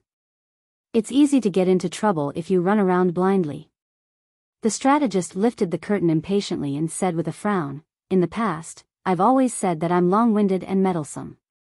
Now that it's your turn to be in charge, why are you blaming me? I'll let you make the decision. You can run wherever you want to run." The page boy's face grew bitter. How could there be such a stubborn and difficult teacher? After thinking for a while, he said, "Sir, didn't you admire that person called Huang? I heard that he was demoted to Diang district. I remember that Diang district is in Maoda County of Haozhou. It's close to the north, far away from the center of the war in the south and out of reach of the war in the north. Let's go there." The strategist rolled the book in his hand and gently knocked the back of the page boy's head. Chapter 532. This little boy servant of his was really petty. When the strategist was working for Prince Changsho's camp, he came up with a plan to trick Huang Song. Huang Song was probably extremely resentful towards this black pot that fell from the sky. If Huang Song knew that it was his idea and that he was the one who instigated Prince Changsho, how could he not bear a grudge? How was this going to seek refuge? It was clearly courting death. Although it was a critical remark, there was a hint of joy and amusement in his tone. One could tell that he was not angry at the boy servant's pettiness. The boy servant naturally understood his master's temper. He was even more certain that the other party would not be angry because of this and would even be eager to try. He said, "Sir, your strategy is unparalleled. If that Huang something is really as good as you say, he won't blame you." The strategist clicked his tongue and immediately entered the carriage. He leaned against the table and spoke lazily. "Up to you." The boy servant smiled and said, "All right, let's go to Diang district now." Daily pitting master and servant against each other, January 1st, completed. Nowadays, the world was unstable and the people's hearts were in chaos. The knowledgeable people in the world were not optimistic about the Dongqing royal family or Prince Changsho. No matter who won, they would not be able to restore light to this chaotic world. They also did not have the ability or magnanimity to set things right. Since the fall of the Great Xia dynasty, the world was divided into 5 countries. The 5 countries had been established for a short period of time. Those celebrities could not be said to be patriotic at all. Since the world was muddy and unclear, a new world would be created and light would be restored. In this world, there were countless people who chased after fame and profit. As long as there was profit to be made, there would naturally be no shortage of people who chased after it. Some people wanted to support a wise ruler and leave his name in the annals of history, a good name that would last for 10,000 years. This strategist was no exception. Before Prince Changsho revealed his true nature, he indeed had the appearance of a wise ruler. To put it bluntly, he was good at acting. In addition, he was Prince Changsho of the Dongqing royal family. He had a fertile and vast fief and a strong army. He had a very strong capital to fight for the world. However, he was not a patient person and his acting skills were not refined to perfection. It did not take long before he revealed all his flaws. After seeing this person's true colors, the strategist did not want to assist such a terrible person. A good bird chose a tree to rest in and a virtuous minister chose a master to serve. If he could meet a suitable master, he would naturally do his best. If he met an unsuitable one, he would jump ship as soon as possible and find a suitable one. However, since they had worked together for a while, the strategist did not want to go against his old master for the time being. Under the setting sun, the carriage slowly drove toward Diang district. He wanted to see if this capable Huang Song was really capable and how broad-minded he was. He cherished his life but liked to play with it. The boy's servant knew his temperament very well. Otherwise, he would not have suggested that the two of them go to Diang district. The further north they went, the more refugees there were. Barren fields, starving people, dilapidated ruins. Everything impacted the duo's eyes. However, the strategist had seen many things, and he had a cold personality, so he did not reveal any complicated expressions. On the other hand, the errand boy was still somewhat innocent and kind. When he saw the numb refugees or the crying children, he sighed with emotion. However, he remembered his identity and did not give them any food or money. In fact, he did not even stay for long. When one was outside and the world was so chaotic, kindness sometimes could not be exchanged for gratitude. It might even lead to killing intent. For safety's sake, the errand boy used a skinny old horse to drive the carriage. He changed his clothes into old clothes with many patches, and the carriage that the strategist sat in was also changed into a dusty old carriage. However, the interior of the carriage was more comfortable and clean. With such a combination, as long as they did not encounter refugees who were driven to a dead end, they would generally be fine. The strategist merely raised his eyebrows at this arrangement and did not comment on it. The errand boy took care of his daily life and had always been reliable and considerate. He washed, cooked, sewed, drove, repaired, and survived in the wild. As long as he had this little errand boy with him, he did not have to worry about his life being uncomfortable. Even if he was thrown on an uninhabited deserted island, he would still be able to live comfortably. "Sir, in this current world, when do you think it will be peaceful?" The errand boy was still in his 20s. His hair was tied up in a small bun. Coupled with his chubby little face, he looked even younger. The strategist answered without raising his head, "I'm not a god. How would I know these things?" The errand boy said, "But aren't you determined to assist a wise ruler to help the common people in the world? The person you chose should be able to do this." The strategist bought this errand boy from a starving refugee for only a dozen copper coins. It was originally just a moment of kindness, but he did not expect the errand boy to have a pure heart and was very grateful to others. The strategist simply raised him as a younger brother. However, it seemed that he had raised him too much, causing the errand boy to have extra confidence and admiration for him. Who knows? Maybe a few years, maybe a few decades. Maybe when I'm in the coffin, the world will still be chaotic. The carriage was pulled by an old horse, so it naturally could not be fast. They could only travel slowly. After traveling for a few days, the master and servant ordered a big bowl of tea in a shabby tea house. Some tea leaves floated on the muddy water, and the taste of the tea was quite touching. However, the strategist drank it without a frown. Instead, the errand boy complained that he had been wronged. The master and servant dressed low-key, looking like a poor family. While they were drinking tea, they heard someone talking about Fengyi County. Have you heard that the damned Tsingyi bastards in Fengyi County have been chased out? Who is so powerful? I heard that even the county chief of Fengyi County wagged his tail at the Tsingyi army. Someone actually chased them out. I heard that it's the district magistrate of Xiangyang County, called Lu Shi. I heard that Xiangyang County was once the territory of the Tsingyi army, but didn't the government make Lu Shi a district magistrate? Last year, he directly led his men to beat up the bastards in Xiangyang County and even incorporated them into his army. The North suffered from the torment of the Tsingyi army and the Red Lotus Group. Many people left their homes and fled to the south. Although there was also a war in the south, they still cared about their reputation and would not be as reckless and violent as the two bandits. Coincidentally, there were also refugees who escaped from Fengyi County in the tea house. When they heard the news about their hometown, they could not help but ask. Then, what about Qingan District? I escaped from Qingan District. Were the Tsingyi bastards there also beaten up? The person who told the news said, they have already been beaten up. Qingan District has now been taken back by the district magistrate Lu Shi. The commoner was overjoyed when he heard that, but he immediately hesitated. It was not easy for him to escape from Qingan District. Who knew what would happen in the future?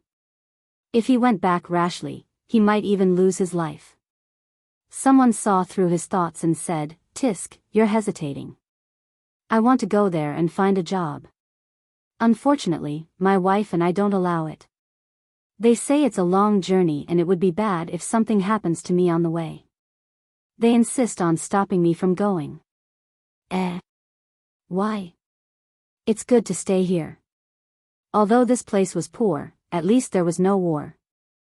At most, the place was a little remote and life was a little tough.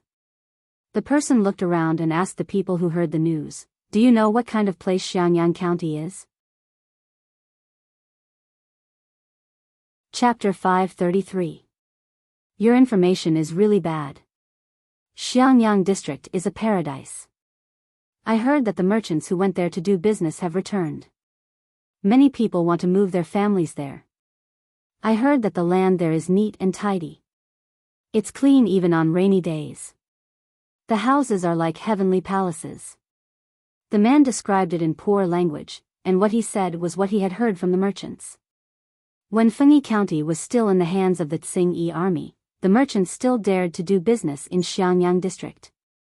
This in itself explained a lot of problems. What do you think Xiangyang District used to look like? It wasn't much better than here. In the hands of District Magistrate Lu Shi, it changed in half a year. Now that Qingan District, Maolin District, and Jiaoping District have all been conquered by him, these three poor places might become as good as Xiangyang District. What do you think? If I go for such a good opportunity, I might become rich. The person danced with joy as he spoke. In the end, he sighed. Unfortunately, my wife and I won't allow it. Otherwise, they'll fight with me. Everyone was discussing it. They were very curious about the Xiangyang District that the person mentioned. Most of them did not believe it. Upon hearing that, the boy's servant asked the strategist in a low voice in surprise, this Lu Shi, isn't he just a district magistrate? A district magistrate mobilized troops to attack the three nearby districts. Who would believe such nonsense, let alone to recover the lost land in Dongqing and save the people from suffering?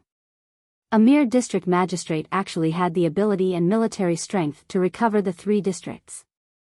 From what he said, he even had the three districts in his pocket. He's ambitious and bold. The strategist took a sip of tea. He's an interesting person. The teacher had heard of Lu Shi, but Lu Shi? He had never heard of him. Would you like to take a look, sir? The boy's servant asked. The teacher glanced at the boy's servant amusedly and said, Didn't you say that you wanted to go to Diang district? As the master and servant were talking, they heard the person say in exasperation. What I said is true. Those were spread by merchants when they were doing business. Who dared to go to Qingan district to do business in the past? Now, they've all gone there and each of them has made a lot of money. The person in charge is said to be Wei Ci or something. He's a great beauty and does business logically. The attendant widened his eyes in astonishment. Mr. Zixiao? I don't think so. Maybe he has the same name, or maybe he got the wrong person. With Zixiao's personality, he doesn't seem to be the type to fall into a trap so quickly. The current situation in the world was still chaotic.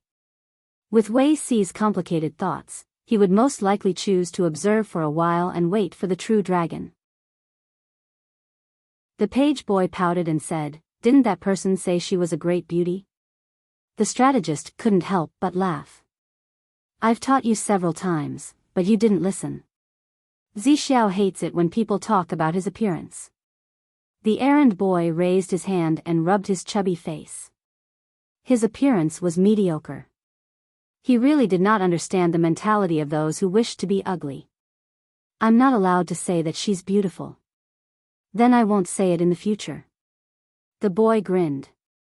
After a while, they listened carefully to that person's narration. The more they listened, the more they felt that the mayor of Qingan district was Wei Ci. The attendant said in a daze, Maybe, it's really Mr. Zixiao. The strategist said uncertainly, Perhaps. The servant asked, Sir, why don't we go to Qingan district to look for Mr. Zixiao? The strategist was rather helpless. You're a man of your word. Since we're already at the border of Diang district, it's only a day's time. It's not a wasted trip to see Huang Song first. If you're not satisfied, we'll go to Qingan district to look for Zixiao. The master and servant drank their tea and returned to the carriage. The weather was still cold, and the people were still wearing heavy clothes. After the end of the spring plowing, there was a period of slack. There were not many people on both sides of the street. However, the closer they got to Diang district, the more lively it was. It looked a little like the leisure life of a farmer. This Diang district is peaceful. It seems that Huang something is quite capable. The servant drove the carriage, and the wheels of the carriage rolled slowly. The strategist clicked his tongue and did not make any comments. The master and servant found a quiet place and found that there were open tea houses and eateries on both sides of the street. The people who came and went had a slight blush on their faces. It was obvious that they were living a good life. The servant's impression of Huang Song increased gradually. The strategist's ears were filled with his servant's nagging, saying that everything was good, and that Huang Song seemed to be a good person. You're very noisy, he said calmly. The servant retorted, If I don't speak, you'll definitely say that the surroundings are too quiet again. Daily pitting master and servant against each other, January 1st, completed. He was mentally exhausted. Where had the reserved and obedient servant gone? The strategist found a seat in the tea house and asked the waiter some questions. Then, he ordered a pot of ordinary tea. Don't you think Diang district is good, sir? The servant stretched his neck and looked out of the window. Ever since they entered the city, the scenery they saw was quite good. There were even children playing on the streets. It's quite good. However, it was not good enough. Are you going to stay here, sir? Let's meet Huang Song first before making a decision. The strategist frowned, and information about Huang Song flashed across his mind.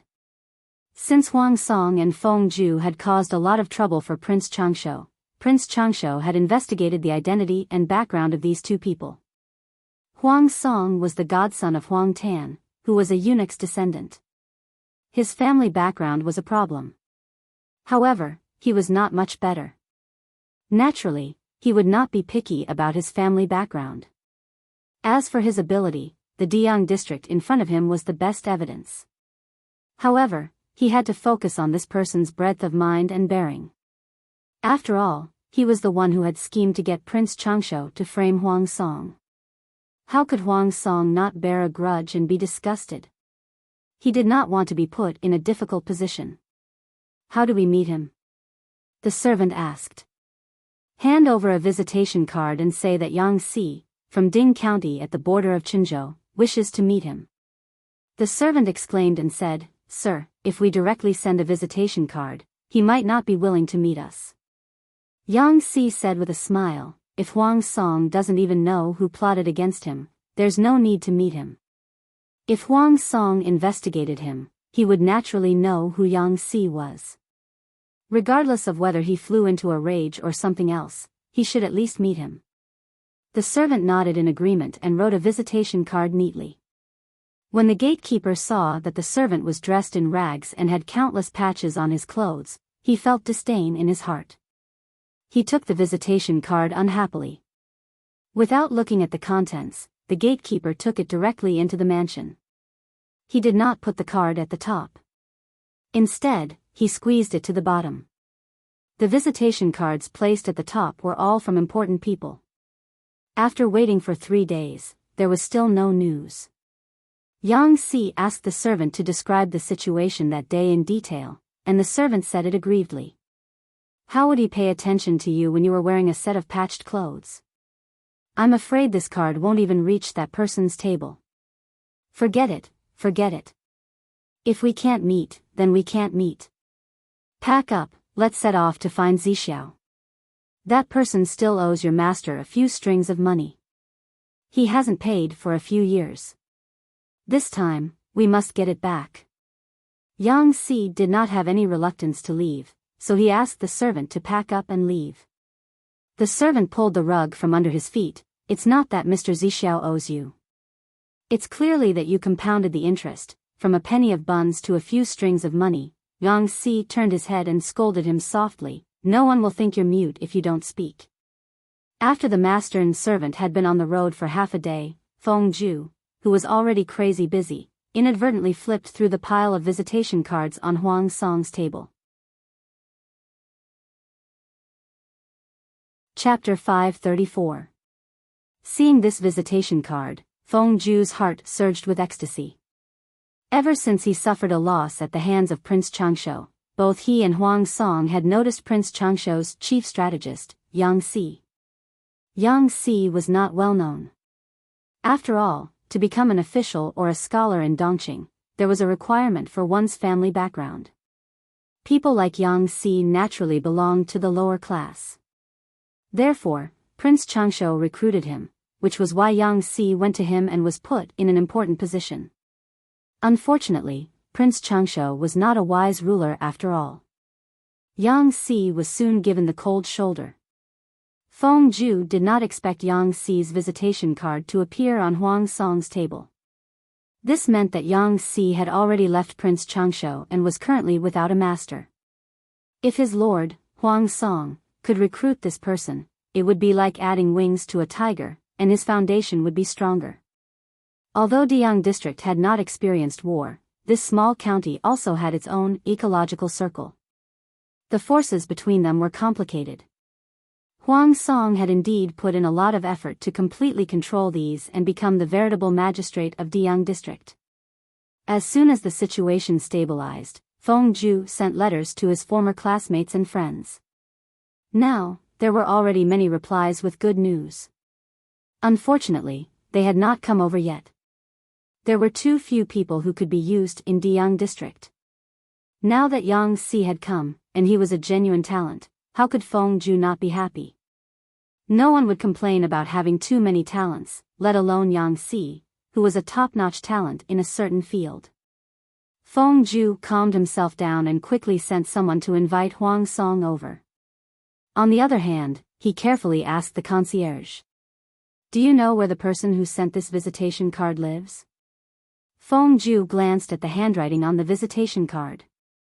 It was well written and did not seem to have been written by a treacherous person like Yang Si. He thought about it and reckoned that this visitation card should have been written by Yang Si's boy servant on his behalf. The concierge glanced at the visitation card and was startled. He looked a little embarrassed and kept dodging Feng Zhu's gaze. Feng Zhu frowned and realized that there might be a twist in this. His heart skipped a beat, and he had an ominous premonition. He quickly asked, "Wait, how many days ago was this visitation card sent? Or, did you do something disrespectful to him?" How could the gatekeeper endure Feng Zhu's increasingly imposing manner? He was so scared that he quickly waved his hands, but he couldn't say anything useful. The more Feng Zhu looked, the more he felt that things were getting worse. He slammed his palm on the table, making a thunderous sound that made the gatekeeper's heart tremble. He said, "Tell me the truth, don't hide anything." The gatekeeper was so scared that he was trembling all over. Cold sweat flowed down his back in no time, drenching his clothes. He closed his eyes and accepted his fate. This card was sent here 3 days ago. I didn't disrespect that person, 3 days ago. Feng Zhu widened his eyes and stared at the gatekeeper. His heart was burning with anger, and his right hand was clenched into a fist to prevent himself from losing his composure. "Tell me everything that happened that day in detail, word for word. Otherwise, you know the consequences." Feng Zhu suppressed the raging anger in his heart and said to the gatekeeper, "Do you know what a big mistake you've made? I hope I can make up for my mistakes. Otherwise..." In fact, even if the gatekeeper didn't say it in detail, Feng Zhu could guess some of it. He was just flipping through the visitation card out of boredom. This card was placed at the bottom, but according to Huang Song's serious attitude in dealing with official affairs, it was impossible for him to pile up official duties. The only possibility was that the gatekeeper had made the decision to place this visitation card at the bottom. The gatekeeper knelt on the ground. When had he ever seen Feng Zhu speak so harshly? In the past, this noble young master had always been gentle and dignified, with a lazy smile on his face. He treated people very well and didn't put on airs. Now, he suddenly showed his imposing manner as a son of an aristocratic family. The gatekeeper was so frightened that he naturally said whatever he wanted to say. As soon as he finished speaking, Huang Song came in from the outside sleepily. Seeing the gatekeeper kneeling on the ground and trembling like a sieve, Feng Zhu was still angry. He said, "Brother Zhu, what big mistake did this little gatekeeper make to make you so angry? Don't be angry, I'll settle the score for you." Even though Feng Zhu was full of anger, in the face of Huang Song's mischievous attitude, he suddenly couldn't get angry. He threw the visitation card in his hand into Huang Song's arms, pointed to the gatekeeper and said, "Take a look yourself. This wicked servant has ruined a lot of things." Huang Song was surprised. He had known Feng Zhu for so long, and this person had rarely been angry. Once he was really angry, it was definitely not a small matter. Thinking of this, Huang Song quickly opened the visitation card.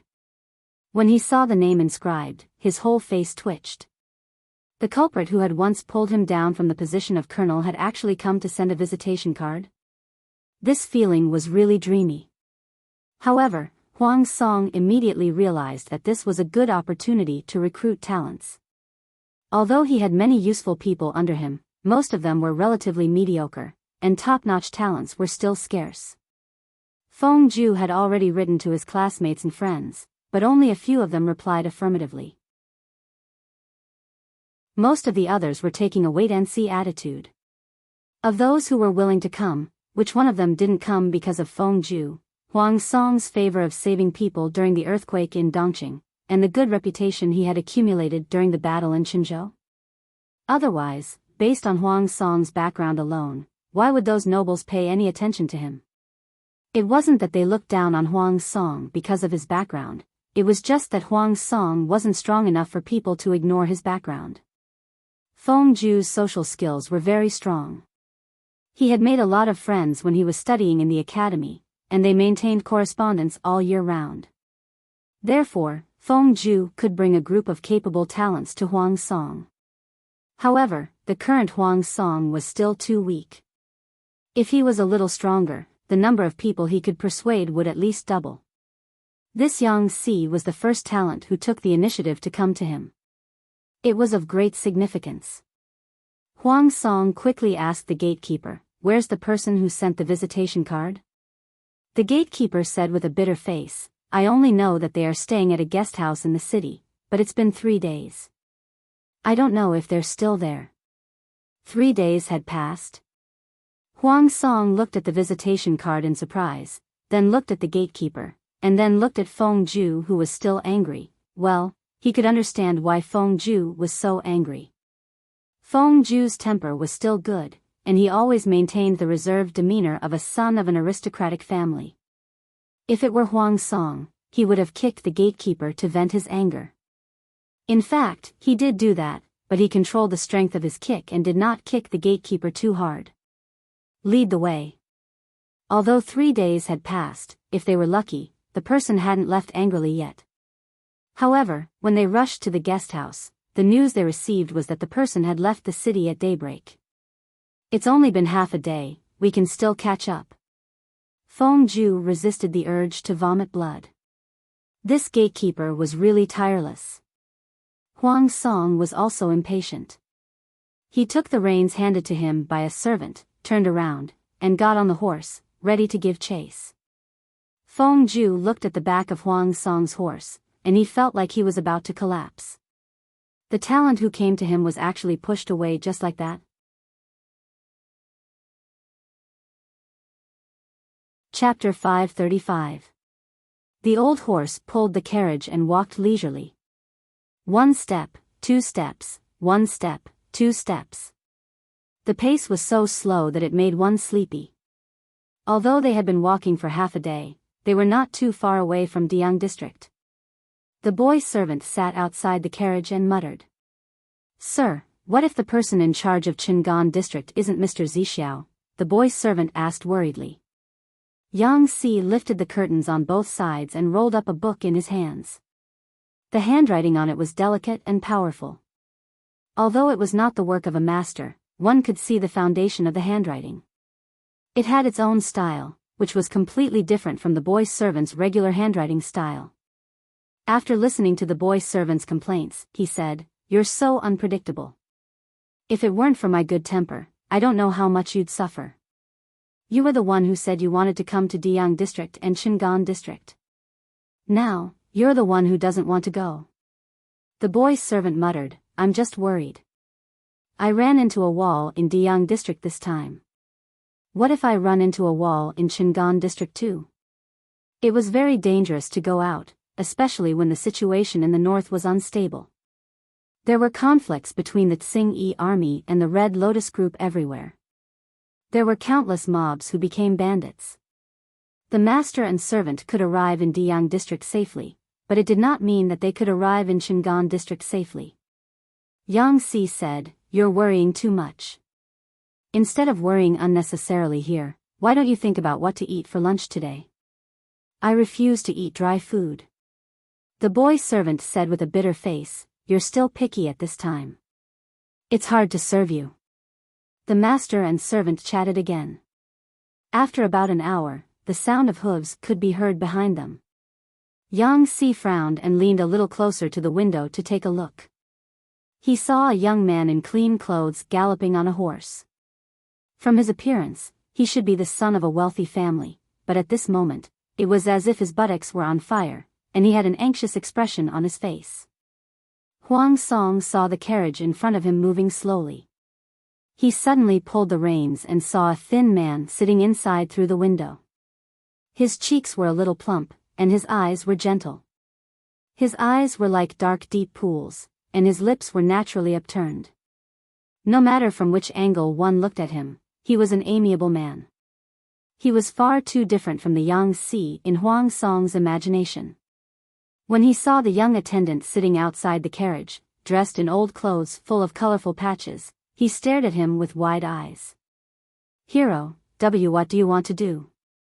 The servant looked at the other party in panic and tightened his grip on the horsewhip in his hand. When Huang Song saw the page boy, he couldn't help but think of what the gatekeeper had said. His eyes lit up as he looked at Yang Si in the carriage. He cupped his fists, composed himself, and asked, "Sir, are you Yang Si, Mr. Yang of Jiangding County?" The attendant looked a little surprised. Unfortunately, Huang Song's attention was on Yang Si and he did not notice this detail. Yang Si put down the book in his hand, lowered his eyelids, and said with a natural expression, "My surname is Xiao." "You've got the wrong person." Huang Song was disappointed. Then, he apologized to Yang Si, waved his whip, and continued on his way. When he was out of sight, the page boy asked in a low voice, "Sir, that was..." Yang Si said with certainty, "Huang Song." The page boy was delighted, but he immediately withered. "Sir, why did you say that you're not him?" Yang Si said, "I'm not satisfied. This person is still too young and impulsive. I'm an old man who can't stand being tossed around." The page boy did not ask any more questions.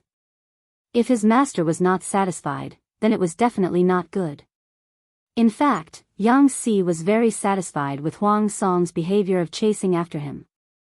If Huang Song became more stable and mature in a few years, Yang Si felt that this person was indeed worth a try. He was able to disregard the past grudges and chase after him all the way. Just this action alone was more than 10 times better than Prince Changsho. Yang Si said, "Wait a few more years. This person might be a hidden dragon. Now, let's go to Qingan district to find Zixiao to collect our debt and freeload for a few years. If Huang Song doesn't become crooked, we'll make another trip to Diyang district." Even if he left the mountain to look for a wise master, this was also about timing. He was indeed very satisfied with Huang Song. However, the timing was not right now. Naturally, Yang Si would not go back to him. The page boy was almost confused by his master, but he only needed to follow orders. Huang Song rode the horse and searched for an entire afternoon. There was no one who matched Yang Si and his servant on the road. When he thought about it again, he was immediately annoyed. That pair of master and servant was definitely Yang Si and his servant. When Feng Ju saw Huang Song return with a disappointed face, he asked about the situation and knew why Huang Song did not stop them. He sighed and said, "I'm afraid that Yang Si is angry." Huang Song felt uncomfortable and was quite critical of Yang Si's actions of playing tricks on people. He said, "Their carriage can't drive fast. If we send troops and horses, we can intercept them." Feng Ju frowned and said tiredly, "Forget it. The people's hearts are not here. What's the use of stopping them?" If the concierge had not caused trouble, Yang Si would have been taken in. Unfortunately, such a big problem had arisen. Among the truly talented people, which one of them wasn't arrogant and prideful? After being treated coldly for 3 days, Feng Ju would feel angry even if he were in Huang Song's shoes, let alone Yang Si, who had some grudges with Huang Song. Since Feng Ju had said so, Huang Song could only give up dejectedly. On the way north, the number of refugees they saw increased several times, but there was no despair or numbness on their faces. This surprised the page boy and Yang Si. After asking carefully, they found out that these refugees were rushing to Qingan district, Maolin district, and Jiaoping district. They're recruiting people there now. 3 meals a day will be provided. At least they won't starve there. I heard that if they do well, they can even be promoted and rewarded. In the future, if they settle down in the county town, they can even get their own land and rent a house in the county town. Many refugees talked about this. In addition to some doubts, they were more hopeful about their future lives. Yang Si and his servants slowly rushed to Qingan district. From afar, they could see people working on the city wall. Even though it had been more than a month, they could still tell from the traces on the city wall that the tragedy of the siege had been. The page boy could not understand, but Yang Si found a way. There were many refugees waiting outside the city. There were 2 roads to enter the city. One was for the people in the city to enter and exit, and the other was for the refugees. The current Qingan district was like a dance on the tip of a knife. Every step was extremely dangerous. The guards in the city were not as strong as what outsiders saw. If there were people with bad intentions among the refugees, they might cause trouble. Therefore, the screening of refugees entering the city was extremely strict. Even if they were refugees, the people in charge of the inspection were divided into two groups. One group was men, and the other group was women. The refugees had to queue up and be divided into two groups according to their gender for inspection, registration, and review. The page boy did not go to the group of refugees. Instead, he went to the tall city gate that was wide open. As expected, they were stopped. The page boy said, "My teacher and I are not refugees. We're here to look for someone." The guards at the city gate asked, "Looking for someone?" The page boy said politely, "The manager of Qingan district, Wei Ci, Mr. Wei Zixiao."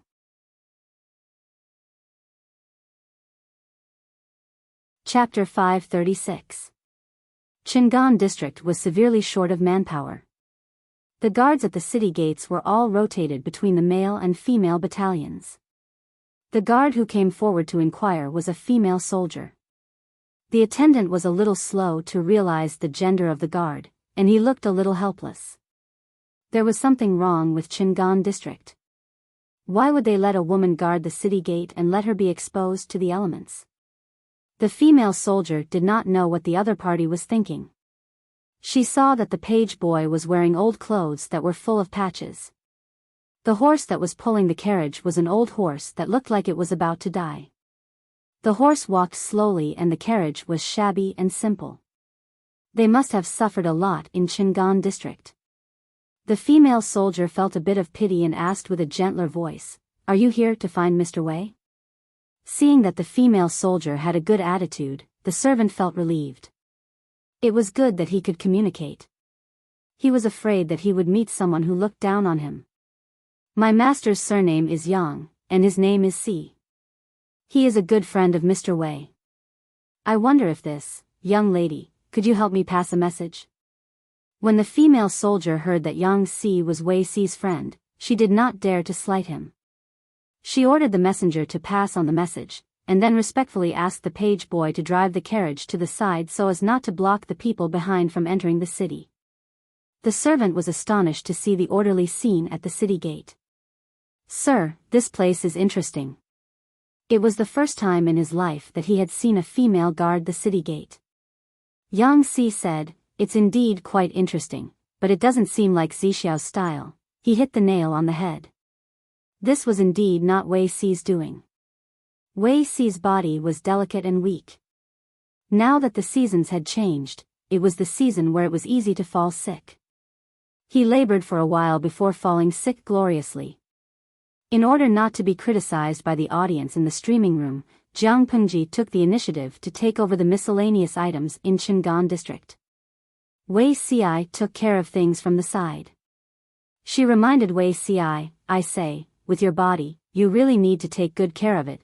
Weak and sickly, he felt like a porcelain doll. Jiang Pengji had never been soft-hearted when she pressured her subordinates, but she could not bring herself to do anything to this sickly man. Fortunately, Wei Ci only had a low fever. After recuperating for a few days, his condition was almost healed. For the past 2 days, he had been able to help with official business. However, his lips were still a little pale. Coupled with his face, he was simply the standard of a sickly beauty. "Thank you for your concern, my lord. I will definitely take good care of myself in the future." Wei Ci agreed gently, as if he was to blame for falling ill and delaying his work. She was so considerate that the audience in the streaming room couldn't help it. They felt deeply that Jiang Pengji was shameless. It wasn't that Beauty Ci didn't recuperate. It was clearly that Chen Ke's work didn't give her time to recuperate. "You Tong, trash streamer, you bully my husband every day. My heart aches when I see you." Salted Egg Superman, Beauty Ci still values her health. She's very cooperative when taking medicine when she's sick. I felt bitter when I looked at the screen before. Who asked the host to not have a firm foothold? Even if he wanted to recuperate, he wouldn't be able to recuperate in peace, right? Yen Rian, I think you guys should stop scolding the streamer. Let's just pick up our weapons and hit her. Shinja, you all feel sorry for Beauty CI, but I feel sorry for the streamer. She was a typical person who was tough on the outside but soft-hearted on the inside. When Beauty CI was sick, she obediently took over the work. In the end, Beauty CI did not continue to be tired. Think back to the content of the live broadcast these days. It's all about the host handling documents in the government office. Looking at those flamboyant things, I always feel like I went to a fake school. According to Jiang Pengji's temperament, if she did not really sympathize with her subordinates, how could she stay in one place for a long time? She would have been so unrestrained that she could not be seen all day long, okay? Speaking of which, the streamer is very good to Beauty CI. Look at Feng Jin, Su Ku, Qiguan Rang, Meng Hun, Luo Yue, and the others. They are all so busy. Have they ever seen the streamer being soft-hearted? It was not appropriate for Wei Ci to waste his energy now, but he would carefully organize the bamboo slips according to the order of importance. The most important bamboo slips that needed to be dealt with the most were placed in a position that was convenient for her to reach. The slightly less important ones were placed in the first category. His expression was serious and he was very meticulous in his work. Jiang Pengji picked up her pen to deal with the documents, annotated, or gave instructions. Occasionally, she looked up at Wei Ci. Wei Ci noticed her gaze and asked in amusement, "Why are you looking at me like that, my lord?" Jiang Pengji said very honestly, "You're gentle and virtuous. If we were husband and wife in our previous lives, you would definitely be a good wife." Wei Ci's hand trembled and the bamboo slips fell to the ground with a thud. He raised his hand to pick them up, but he accidentally touched the table. The bamboo slips that had been piled high fell into a pile. His face was pale and he lowered his head. He quickly picked up the bamboo slips and put them back in their original places. After a while, he pretended to be calm and asked with a pale face, "Why did you have such an absurd idea, my lord?" Jiang Pengji said, "I have some small habits when dealing with official affairs. I won't let people know unless they are extremely trustworthy." She had naturally experienced a lot of competition and tests to be able to climb to the pinnacle of power in the federal military from an ordinary, genetic warrior. Not only did she have to guard against external enemies, but she also had to pay attention to internal abnormalities. Under such circumstances, how could her vigilance be weak? Wei Ci was quite familiar with Jiang Pengji's habits. If he had not spent a long time with her, it would have been impossible for him to know that. She had tested him a few times in the past. Now, she was just more certain of the guess in her heart. Wei Ci's lips moved. Jiang Pengji suddenly said, "It's just a joke. Zixiao, don't take it seriously." He only felt that his palms were soaked with cold sweat. The atmosphere in the government office was quite cold. At that moment, the arrival of the messenger broke the deadlock. Wei Ci secretly heaved a sigh of relief. He couldn't wait to get up and ask the messenger. His back view made it seem like he was fleeing. "What's the matter?" he asked. The messenger said, "There's a pair of master and servant outside the city. They claim to be your friends." After Qingan district was conquered, Wei Ci drafted several letters, intending to lure a few friends over. However, he had been too busy recently and had a minor illness. The letters had not been sent yet. "Who is it?" "They claim to be Yang Si from Jiangding County," the messenger replied. Yang Si? Wei Ci's mind went blank for a second. Jiang Pengji's ears were very sharp. She asked, "Zixiao's friend is here?" Wei Ci's previous nervousness was swept away. Surprise surged in his heart. Even his voice sounded a little cheerful. "Yes, Jing Rong is here." "Jing Rong? He's from Jiangding County in Qinzhou. His name is Yang Si. His courtesy name is Jing Rong." Wei Ci could not suppress the smile on his face. This person is a great talent. Jiang Pengji sized up Wei Ci's fragile little body. She asked calmly, how talented is he? Wei Ci did not know why. He said frankly, I'm ashamed of my inferiority. Jiang Pengji crossed her arms and looked at him. She said, I think Zixiao is better than anyone else. Wei Ci was speechless. Seeing that Jiang Pengji had returned to the table, Wei Ci was surprised. My lord, aren't you going to take a look with me? They're here to look for you, not me. Why should I join in the fun? It might cause a misunderstanding. Chapter 537. Wei Ci said, I didn't think this through. Please wait for a moment, my lord. I'll go and welcome Jing Rong. Go and come back early. Jiang Pengji buried her head in the table. The tall pile of bamboo slips and documents drowned her figure. The messenger traveled quickly and the news was not delayed. Yang Si and his servants did not wait long outside the city. When Wei Ci arrived at the city gate, he saw Yang Si sitting on the edge of the carriage, looking at the refugees in the queue with interest. Jing Rong, is it really you? Hearing the familiar voice, Yang Si turned his head and saw his friend in heavy clothes. It made him feel hot just by looking at him. Yang Si smiled and stepped on the stool to get out of the carriage. The two bowed in greeting. Zixiao, I'm here to seek shelter with you. I hope you can take me in for a while. Wei Ci was delighted. The smile on his face became brighter and more sincere. He hurriedly joked, you and I are close friends. There's no need to stand on ceremony. Not to mention for a while, even if you're here for 30 to 50 years, I won't chase you out. A few female soldiers who were paying attention to the conversation secretly exchanged glances. They thought it was fake, but they didn't expect Yang Si to be Wei Ci's friend. Listening to the conversation between the two, the female soldiers revealed a meaningful look that said, you know what I know. Yang Si said bluntly, Wei Zixiao, what you said is fake. If you're here for 30 to 50 years, won't your future sister-in-law turn the world upside down? Nowadays, men were prevalent in the world. For the sake of family harmony, many men who were close to each other would consciously keep their distance. Otherwise, it might cause misunderstandings like the female soldiers. Other than facing Jiang Pengji, Wei Ci was quite open in front of his friends, especially people like Yang Si who were not serious. He replied with a smile, to be able to have a friend like Jing Rong, even if I'm not married for 30 to 50 years, what's the harm? Yang Si suddenly stopped smiling and shook his sleeves. I haven't seen you for a few years. You're getting more and more shameless. How can you say such things? Wei Ci glanced sideways. I'm not as shameless as Jing Rong. A beauty's every movement and frown were full of charm. Yang Si felt that he couldn't stand it.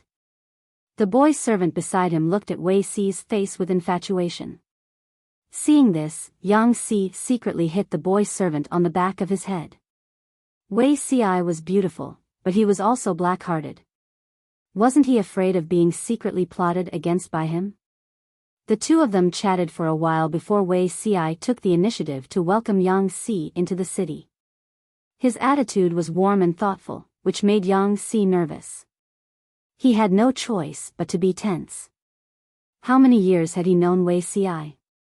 Once this fellow smiled like 100 flowers blooming, nothing good would come of it. The two of them were so intimate that the female soldiers guarding the gate quietly watched them leave. The page boy led the horse and followed behind them.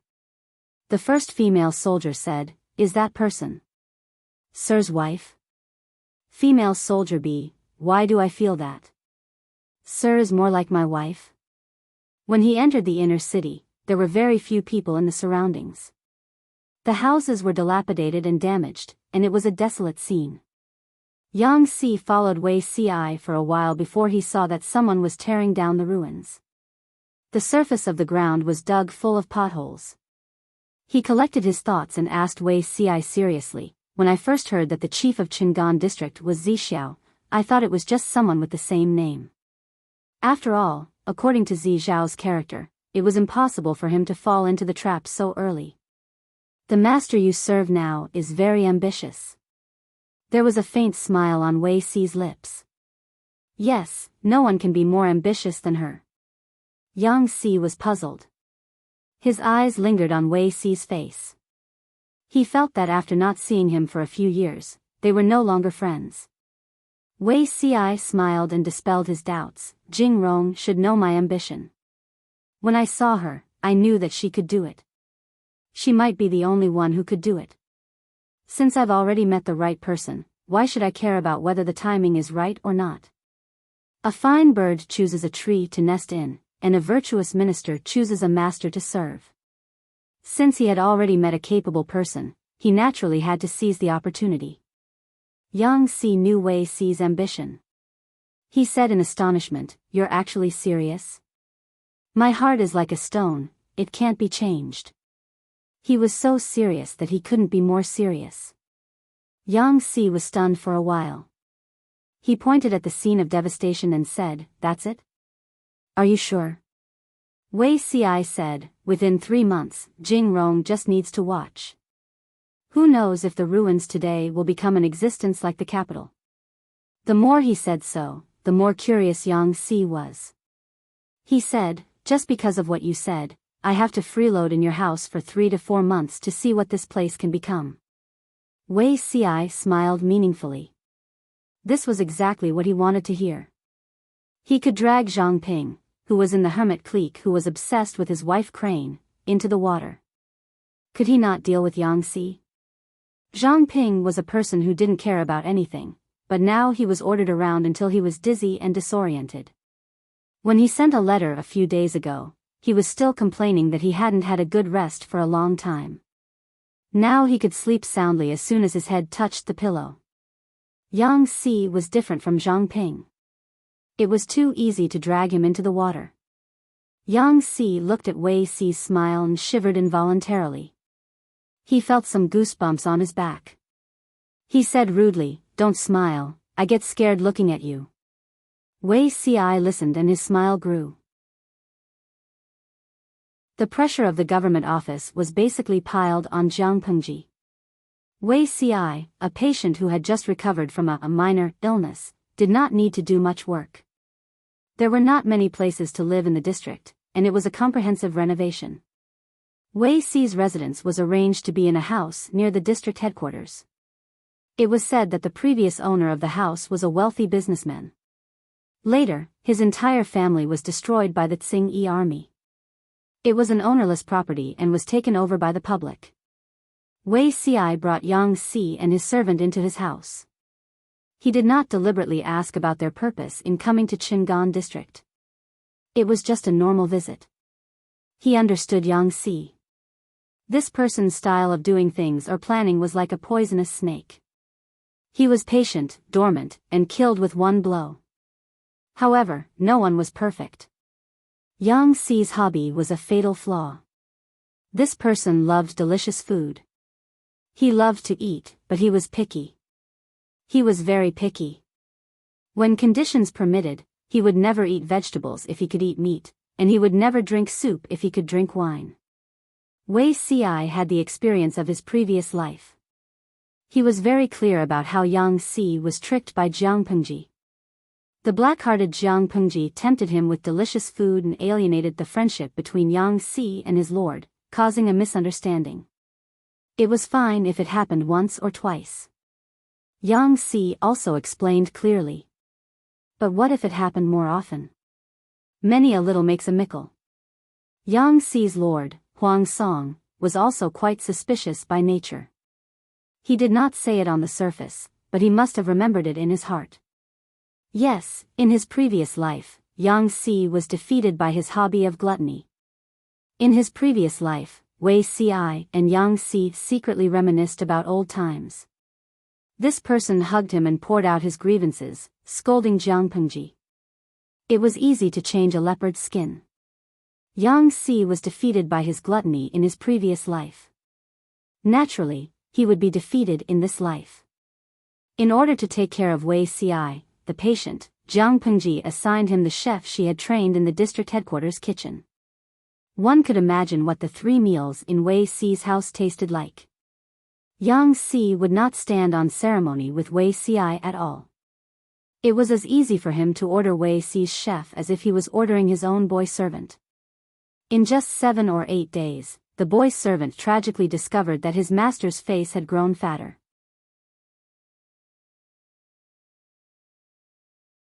Chapter 538. Yang Si's expression froze and he glared at the boy servant fiercely.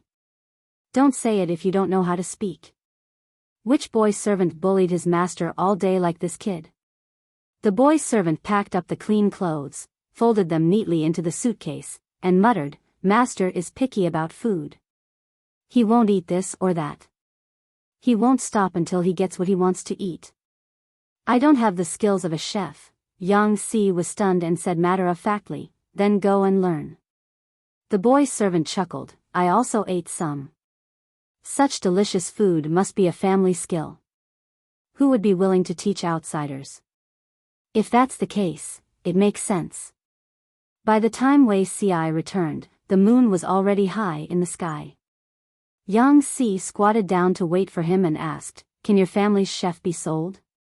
Wei Si asked in a puzzled manner, You mean the residence's chef? That person was specially rewarded by the Lord because she sympathized with Si's health. As long as it was a reward, no matter if it was a person or an object, it had a special meaning and naturally could not be sold. Yang Si said, Then can you let that chef teach my boy servant culinary skills? I'm afraid I'll starve to death if I get used to eating the food in your residence.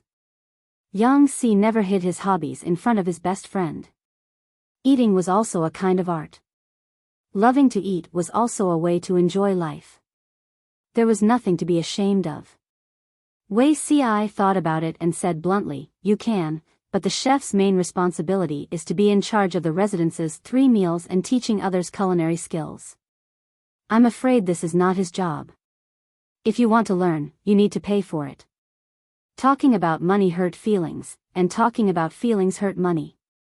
Whether it was Yang Si or Wei Si, both of them were not beautiful white flowers. Who didn't understand each other? Hurting feelings was hurting feelings, but money had to be talked about. Yang Si's entire fortune was just those 2 boxes of books and some small property. Based on his understanding of Wei Si, this person would definitely demand an exorbitant price. So he decided to strike first and gain the upper hand. Zixiao, have you forgotten that you still owe me a few strings of money? Just pay it off. Wei Si was stunned for a moment. When did he owe him money? Everyone knew that Yang Si not only loved to eat but was also stingy. He was not greedy, but the money that entered his pocket could not go out. Attribute Pishio. Yang Si rummaged through the old debts. The so-called old debts of a few strings of coins originated from a steamed bun worth 1 copper coin back then. Wei Si, sure enough, he still didn't know this friend well enough. How many strings of money could a steamed bun worth of a copper coin roll out of it? After thinking about it, he changed his words and said, All right, I'll return it to you.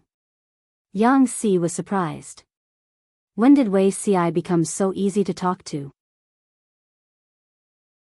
When it comes to craftsmanship, I think the small kitchen in the government office is the best. Why don't you send your page boy there to learn for a few days? Yang Si nodded in agreement. For a foodie, there was nothing more tempting than delicious food. Seeing Yang Si like this, Wei Si suddenly understood why Yang Si had been tricked so badly by His Majesty in his previous life. Serves you right. During the time when the page boy went to school, Jiang Pengji found that the food in the small kitchen of the government office was increasing. Even though she had a big appetite, she felt a little bloated after a meal. The key was that the taste of the food was a little heavy, which made her mouth dry. However, her stomach had no capacity. No matter how thirsty she was, she could only hold a mouthful of water in her mouth to quench her thirst.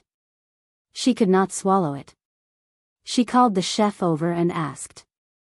Only then did she know that the menu in the small kitchen was specially instructed by Wei Si. With this reason, Jiang Pengji waved her hand helplessly and sent the chef away. She said with a face full of affection, let him be. Just as Wei Ci expected, the page boy showed off in front of Yang Si after learning a little, which aroused the gluttonous worm in Yang Si's stomach. When he was working the next day, Wei Ci heard Yang Si waiting outside. He looked up at the sky and knew that Yang Si had come over at mealtime. It was also a unique skill to freeload in such an elegant and refined manner. Because she was busy with government affairs, Jiang Pengji basically stayed in the government office. She also ate there. There were only the two of them in the originally simple and crude government office. Today, a young man with a little baby fat suddenly appeared. Her eyes drifted away and she ate her own food, ignoring the other party. Yang Si also ate as if there was no one else around. His appetite was quite good. In short, the atmosphere was a little awkward. Wei Ci originally wanted to create an atmosphere for the two of them to talk. According to his lord's charm and enigmatic temper, the two of them would not immediately collude with each other, but at least they would hit it off. Now, they had no intention of talking at all. Not only did the three of them feel that the atmosphere was strange, but the audience in the streaming room also noticed the clues. Chunlai, I came to watch the ruler and his minister eat. Why is there an awkward third wheel? Maybe it's a newly recruited talent? The streamer's territory is getting bigger and bigger now, and she needs more people. Kojiao Chi fan, the atmosphere is obviously not right. It feels like the three of them are eating on their own. They don't even make eye contact. Jiang Pengji was under a seal that said, my subordinate is sick and I have to help him work overtime. For the next few days, the scene of the live streaming was in the small government office. The audience in the streaming room was a little tired of watching. The 3 mealtimes every day were their only fun. Watching the streamer and Beauty Ci eat, many people could eat a few more bowls. After all, they were good-looking and had an appetite. Who could get used to the sudden appearance of a stranger, Yang Si? For the next few days, Yang Si came to the government office to report for meals. At first, it was just 1 meal a day, then 2 meals a day, and finally 3 meals a day plus various snacks. Jiang Pengji was tired of watching it. She directly said to Yang Si, why don't you stay? It's quite troublesome to report every day. This was the first sentence she said to Yang Si. Wei Ci was shocked when he heard this. His right hand, which was holding the brush, drew a long line on the bamboo slip. No, what was the difference between his lord's words and throwing people away? Recruiting a strategist could not be like this. Especially for someone like Yang Si who was very sensitive about his self-esteem, such ambiguous words were a taboo. If this was said by a friend, it would at most be a joke. If it was said by a stranger, it would be very easy to be judged as mockery. Yang Si was a little unhappy at first, but when he looked up into Jiang Pengji's eyes, he realized that she did not mean to mock or disdain him. She was simply stating a fact. This discovery extinguished the flame that had just appeared in Yang Si's head. What if you don't want to? That's a pity. The food in the government office is only made from the materials that can be found around Fengyi County. It's poor in variety. Compared to delicacies, it's just the tip of the iceberg. Jiang Pengji continued, moreover, if you don't want to, remember to pay for the meals for the next few days. Was he bullying her strategist with compound interest? If he didn't agree, he would be in debt for the rest of his life. Yang Si continued to look at her. And then? She said, if you follow me, you can eat all over the world in the future. If you don't follow me, try to see if you can walk out of this door. Wei Ci's heart was like dead ashes. With his lord's temperament, it was no wonder that the talents in her previous life were all captured.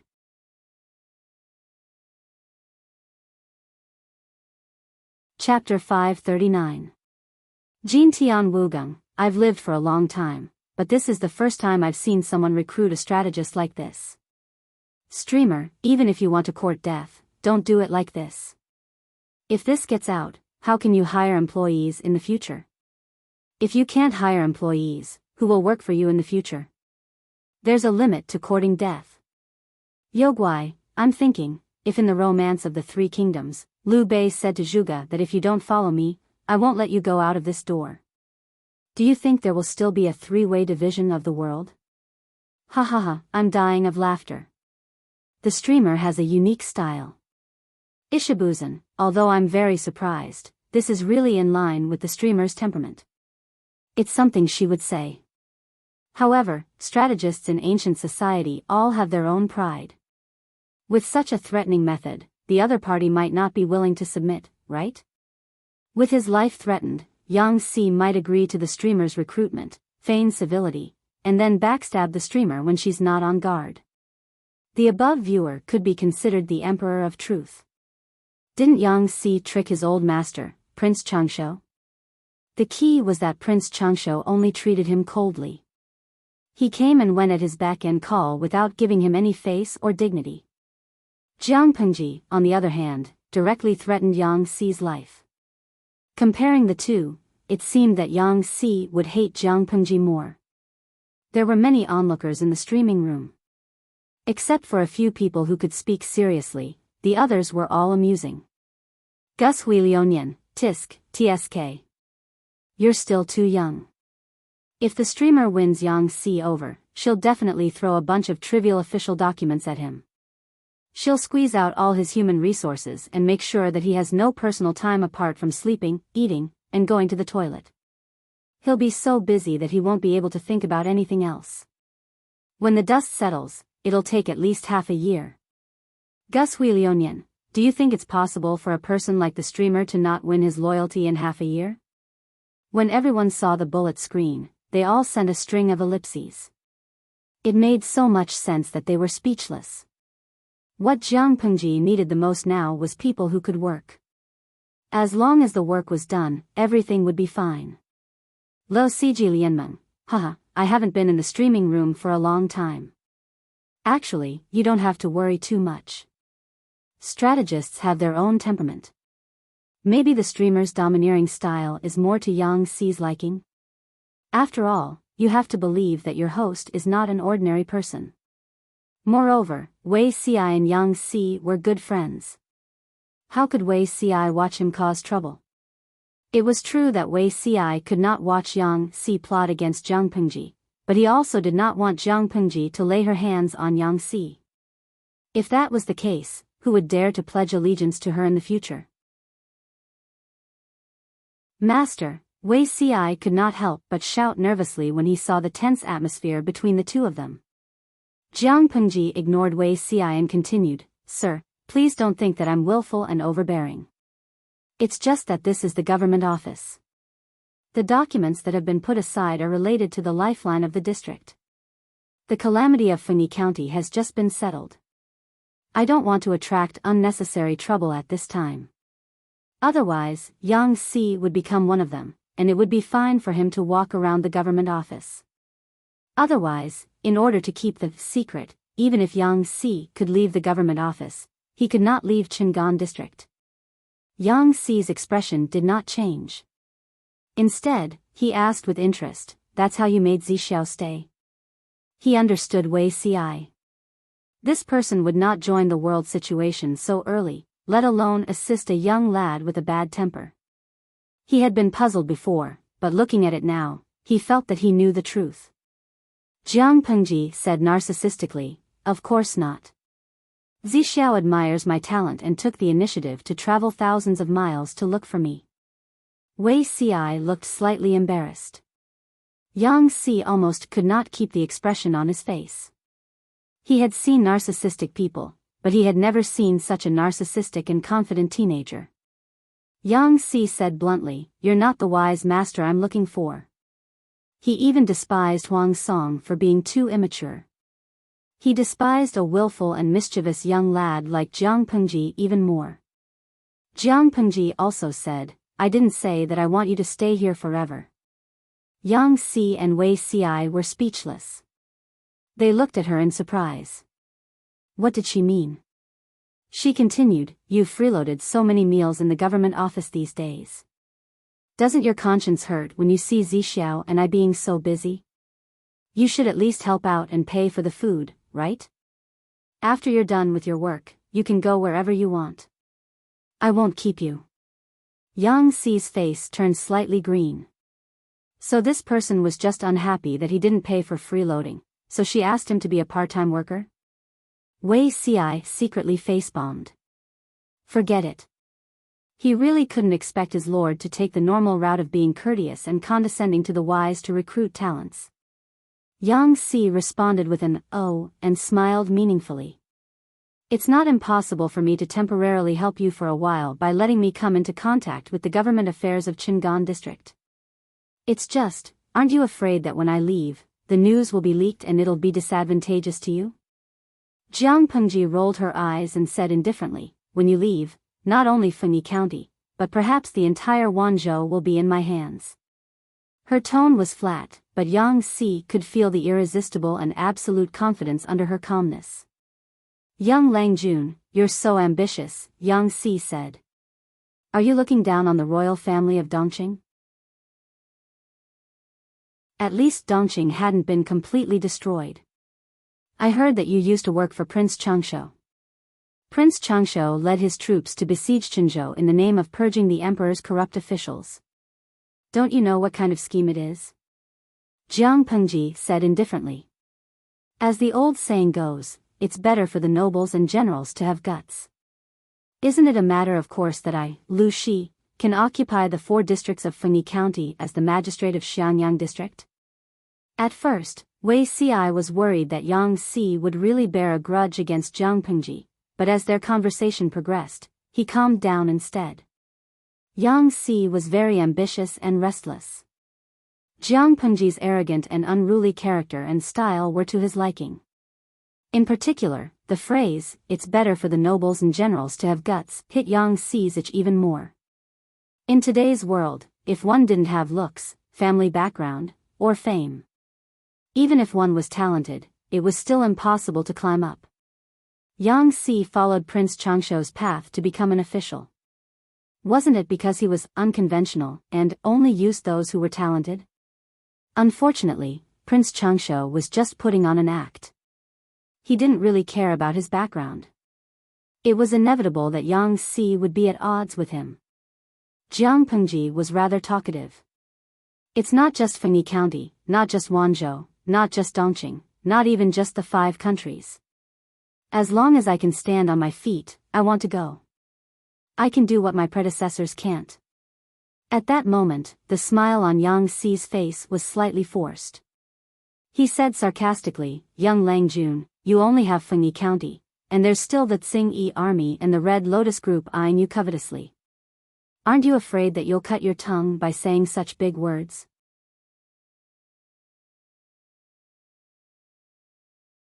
Chapter 540. Well, yours, everything is yours. Yang Xi looked at the bamboo slips, which were almost as tall as a person, and felt a little depressed. He didn't know what had gotten into him just now. He agreed to be a part-time worker on a whim. What kind of part-time worker could come into contact with these messy but important internal affairs? He turned his head and saw Wei Xi sitting by the tea stove, leisurely brewing tea and sipping it. Yang Xi raised his hand and pointed to the pile of bamboo slips that were as tall as a person. He asked with a grim smile, "Didn't you say you were very busy?" If such a tall pile of bamboo slips fell, the weight could seriously injure a person. He really did not know how a small Qingan district could have so many trivial matters. Yang Xi wanted to capture Wei Xi and interrogate him properly. Wei Xi pursed his lips and smiled shyly. He said embarrassedly, "I'm weak, I can't do it for a long time." Yang Xi secretly gritted his teeth.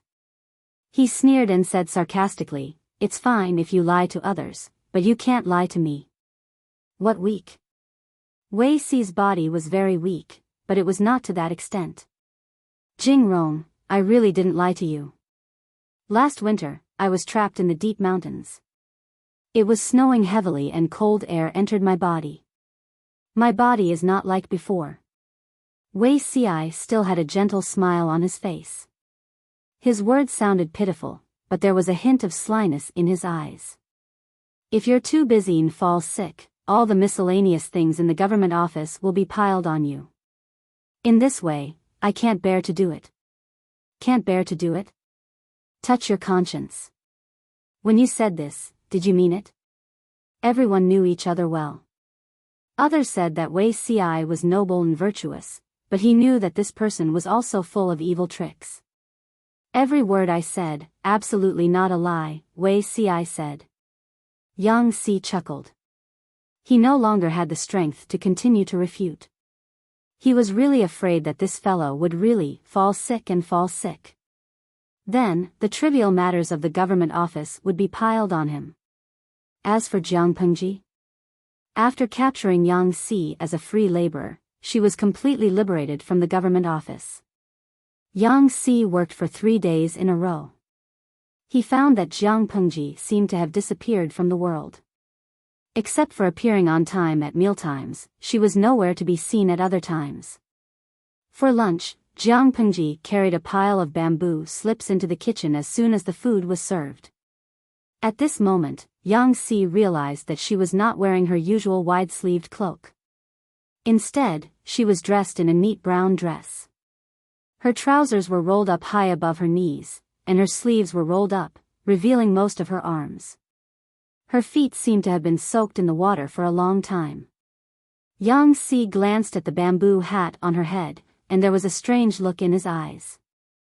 Such down-to-earth attire did not resemble Lu Shi at all. Didn't they say that Lu Shi came from a noble family in Hejin County? Your Highness, Ci will help you. Wei Ci got up and wanted to help her take the heavy things. She looked at his body and walked around him. Quang, the bamboo slips were placed on the table, giving off a dull and loud sound. Jiang Pengji clapped her hands and said, "There have been more and more refugees entering the city recently. How's the progress of reclaiming the wasteland?" Wei Ci did not feel awkward and replied, "According to the plan, about 30% of the wastelands have been opened up. It is estimated that it will take another 2 months for the wastelands to be completely opened up. Every mu of land has been recorded, and it will be distributed after the household registration is completed." Hearing about the household registration, Yang Si, who was at the side, really wanted to slam the table and leave. There were more and more refugees outside, which meant that the work of household registration would become more and more onerous, not to mention the subsequent sorting and induction. If something went wrong, it would be troublesome to deal with it again in the future. Even a person like Yang Si could not bear it anymore. Jiang Pengji felt Yang Si's resentment and said, "There's no hurry, as long as it can be completed before spring plowing next year. The household registration is very important. It's fine to work slowly, but it's better to be slow than messy. Compared to this, I'm more worried that there will be a drought this year." Wei Ci and Yang Si were both stunned. A drought? Jiang Pengji took a ceramic bowl, poured some cold water into it, and gulped it down. "Yes, I've found a few experienced farmers. They also think that the weather this year will probably be hot and have little rain." Jiang Pengji judged based on her own experience.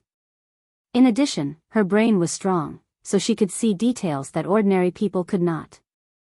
However, in terms of farming, she still had to listen to the opinions of the old farmers. Combining the information from both sides, Jiang Pengji felt that this year was probably not good. The water conservancy facilities in Xiangyang district had taken shape. If they took good care of the crops in the fields and got through the summer, the autumn harvest this year should not be too bad. However, the situation in Qingan district was different. There were not many crops, but more and more refugees gathered. They could not possibly not drink water for the whole summer, could they? She checked the files of the past and found a lot of things. It turned out that Qingan district also had a few large-scale droughts. The fields were cracked, the rivers dried up, and the crops basically withered. Wei Ci said, "If there's really a drought, I'm afraid the progress of reclaiming the wasteland will be delayed."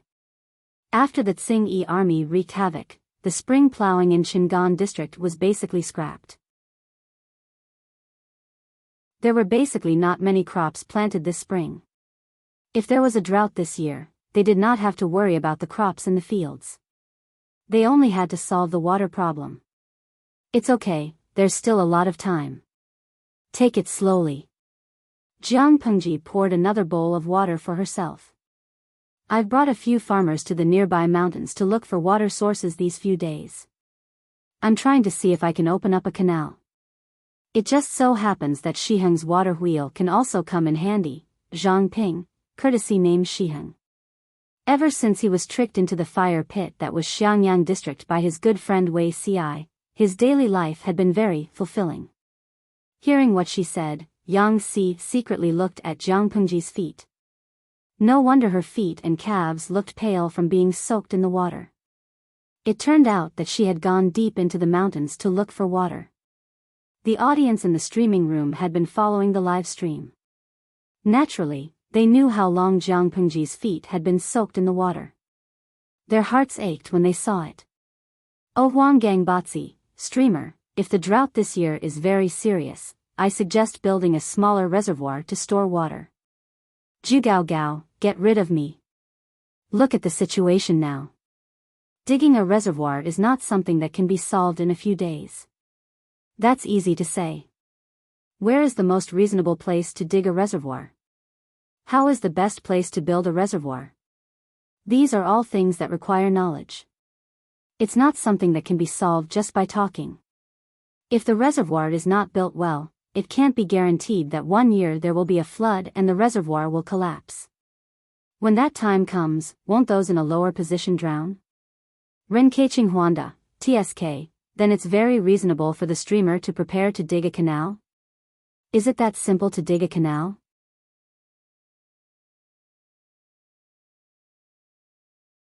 Chapter 541. Iduan Shomeng Ruhu, it's good to build canals, but if there's really a drought, won't the water evaporate? Yikan Zhangjia 0 to 5, I think the streamer will think of a solution, such as sealing the canals to reduce evaporation. Although the audience in the streaming room was just chatting and some of their suggestions were whimsical, Jiang Pengji did not ignore them. Instead, she picked up many ideas and remembered them. It was impossible to dig a reservoir, but it was possible to build a few small reservoirs. Fortunately, there were many refugees now. The construction of houses in Qingan district could be delayed.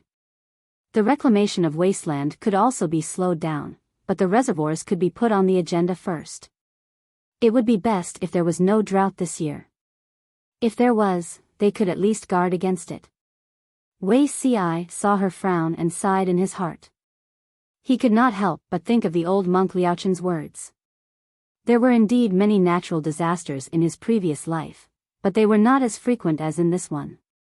He didn't dare to think about how much luck that monster the old monk mentioned had stolen to turn the entire world into such a desolate place. Although the Lord did not say with certainty that there would be a drought this year, Wei Ci already believed it in his heart. Try to find underground water veins and dig wells. Anyway, these things have to be done sooner or later. Might as well do it all together. She seemed relaxed. Yang Si, who was beside her, could not help but chuckle. This person just moved his mouth and the people below him ran errands. If he had known that eating a few meals would lead to such an outcome, he would probably still eat. For a person with a taste for delicacies, it would be a waste of a trip to the world if he had not tasted such delicious food. After all, the drought had not happened. Jiang Pengji wanted to bring people to dig canals, not only to prevent it from happening, but also to facilitate irrigation and water use for the people. It was best if the drought did not happen. If it did, at least they could survive it. Qingan district was close to the mountains, so there were many available water sources.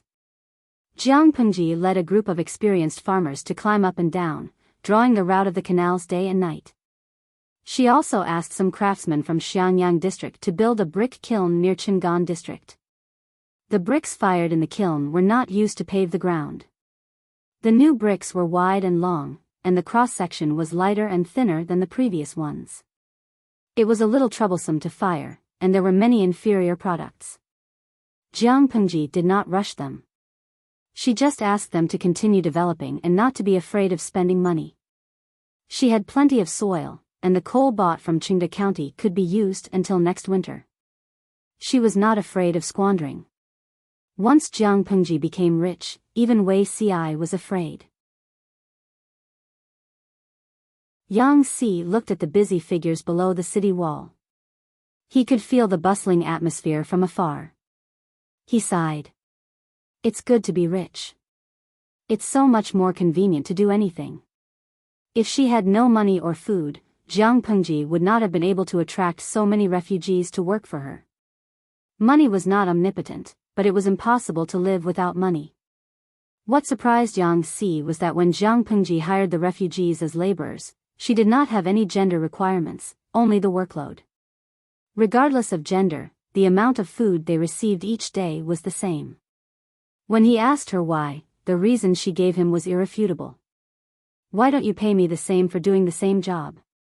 Whether it was moving bricks, digging canals, building houses, or repairing city walls, these were all extremely exhausting labor. Since the female workers who came to apply for the job could complete a day's work, they had to give her the food and pay she deserved. Wasn't this a matter of course?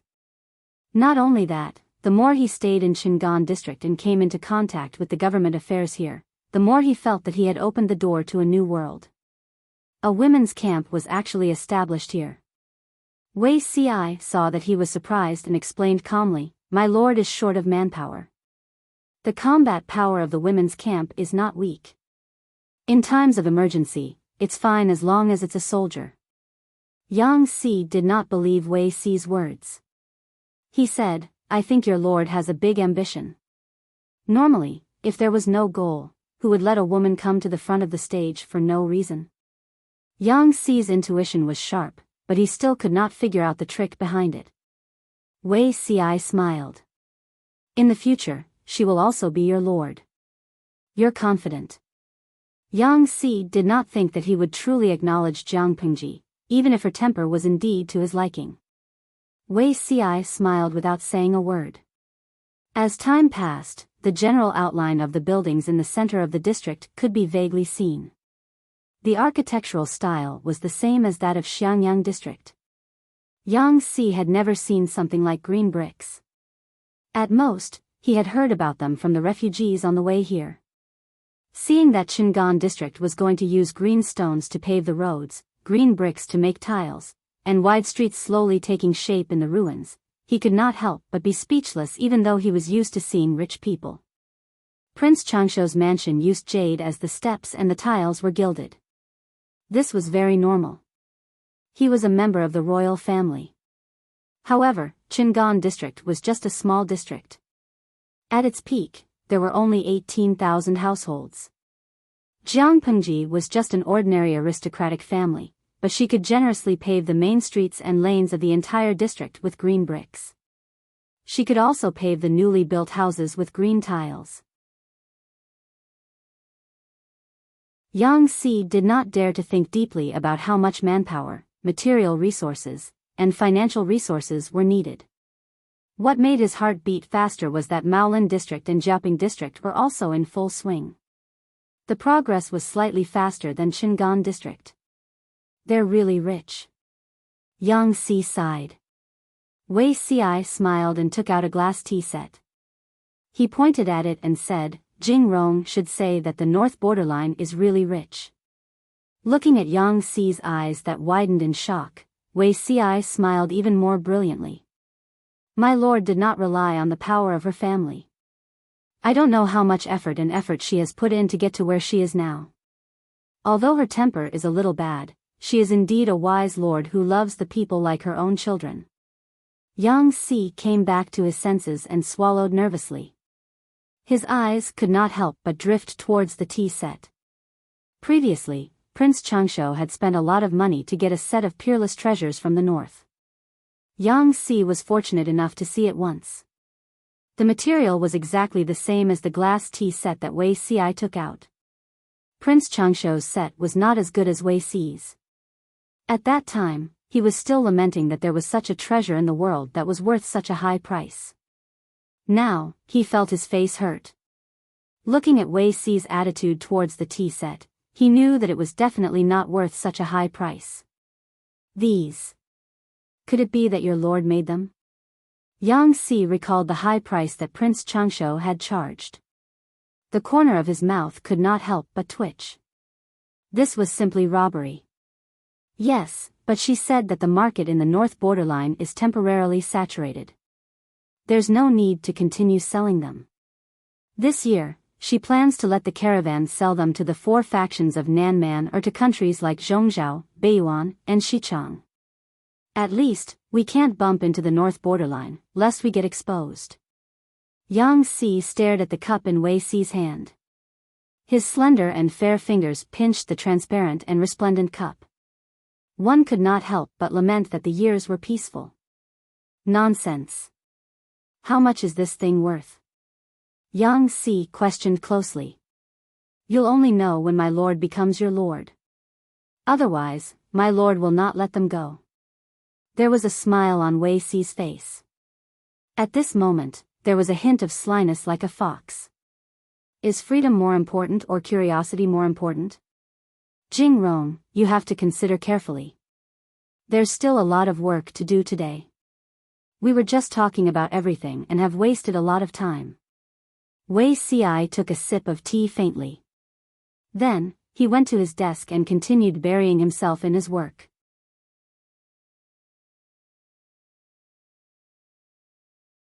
Chapter 542. It had been 2 to 3 months since the spring plowing. The weather was getting hotter and hotter. The government office was open every day, but it still felt unbearably hot. Jiang Pengji did not have so many concerns at all. She wore a simple and light brown dress every day. Her sleeves were rolled up to her shoulders and her trouser legs were rolled up to her thighs. Wei Si blushed inexplicably at the sight of her fair arms and thighs, which attracted Yang Si's strange gaze. Do you have ulterior motives for your lord?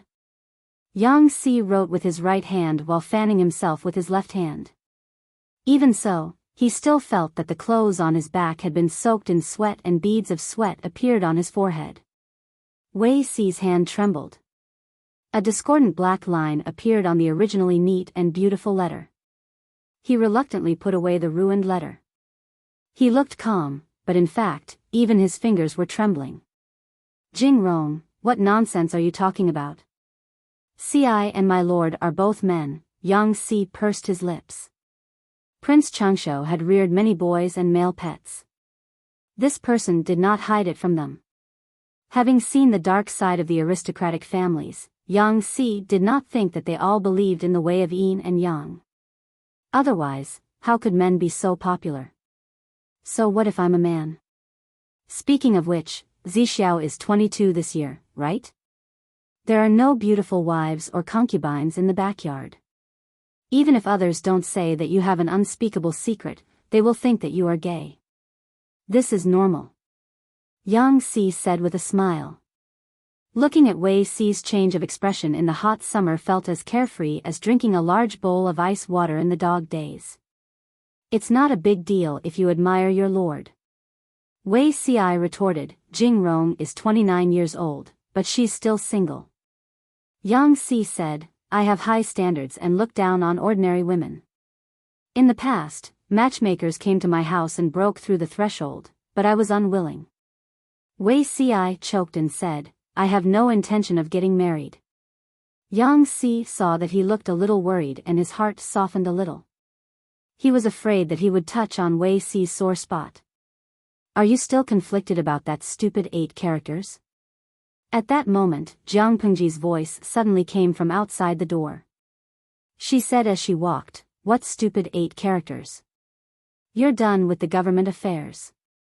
Why are you chatting so happily? The corners of Yang Si's mouth twitched.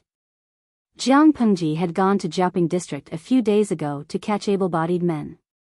When Jiang Pengji entered the room, the two of them saw that she was carrying 2 round, green ball-shaped objects in her arms. Wei Si saw the things in her arms and asked in surprise, Verdant Sect Green Jade Room? Yang Si and Jiang Pengji were stunned. The audience in the streaming room was also stunned. A watermelon was a watermelon. What was the point of making it sound so artistic?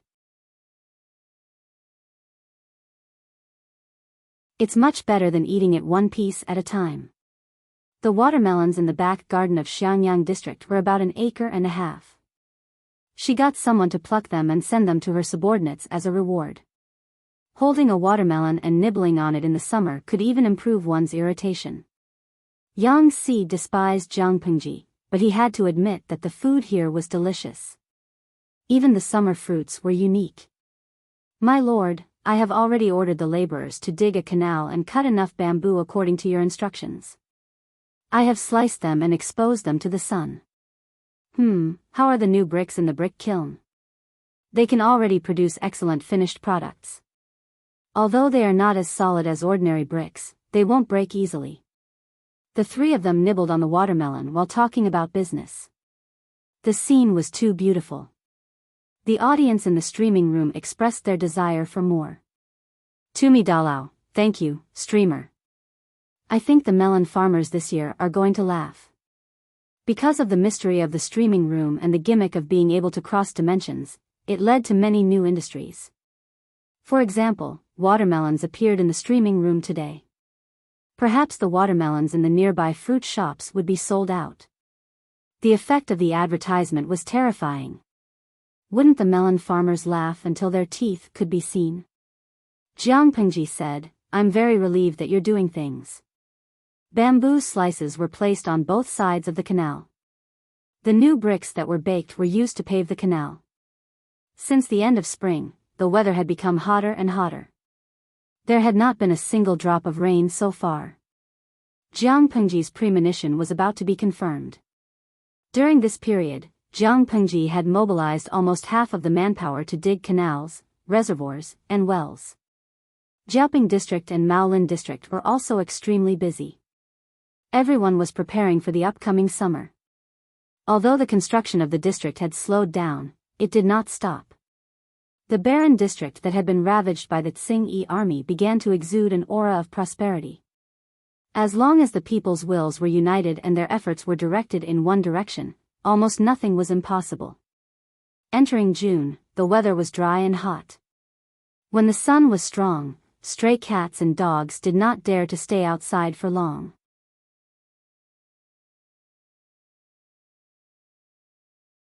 Chapter 543. The second prince's wife, Anyina, was the princess of the royal family of the three tribes in the northern borderline. She had married into the Dongqing royal family for the sake of the friendship between the two countries. Now that she had suddenly died and her body was buried in a hurry, it was a stark contrast to the scene when she had married into the royal family. The news was originally tightly covered up by the Dongqing royal family. However, Prince Changshu had planted a spy in Qinzhou, so he knew the news almost immediately. He was still worried that he could not conquer Qinzhou and ascend the throne. Anyina's sudden death was simply a stroke of genius. Prince Changshu almost could not hold back the ecstasy that gushed out from his heart. He could not stop rubbing his hands, and the smile on the corner of his mouth almost reached the back of his head. Is this news true? Did Anyina really die suddenly? He asked eagerly, but he secretly regretted it. Why didn't he think of using Anyina as a breakthrough point? If he had known earlier, he would have exposed the dirty things between Anyina, the fourth prince, Wu Majun, and the other ministers. It was a royal scandal. Not only did the princess and her uncle have an affair, but she also hooked up with so many important ministers. She should have been executed secretly long ago. Prince Changshu had some dealings with the northern borderline. The three tribes in the northern borderline gave him benefits and convenience. He used his connections to cover Anyina's actions in Dongqing. He promised her straightforwardly. No matter what Anyina did, it was transparent and open to him. Anyway, it was the emperor of Dongqing, not him. Prince Changshu was happy to watch a good show. Lu Shi, that coward, had not reacted to the death of his daughter, Lu Huan. He did not even express any dissatisfaction with the Dongqing royal family. If Lu Shi could express some dissatisfaction and stand on Prince Changshu's side against the Dongqing royal family, Prince Changshu would have ascended the throne long ago. It was fine if Lu Shi did not help. Anyway, the battle situation had tilted in Prince Changshu's favor. As long as he waited patiently for a few more months, Qinzhou would collapse on its own.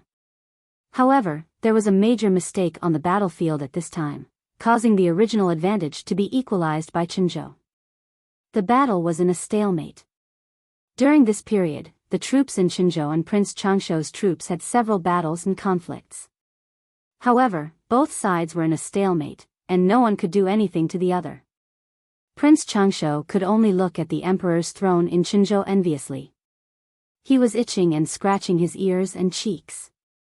They thought that the situation would continue. Who knew that in Yaina, the princess consort, would die suddenly in Chinzhou? And Yaina was the jewel of the royal court of the three tribes in the north borderline. She had died suddenly for no reason.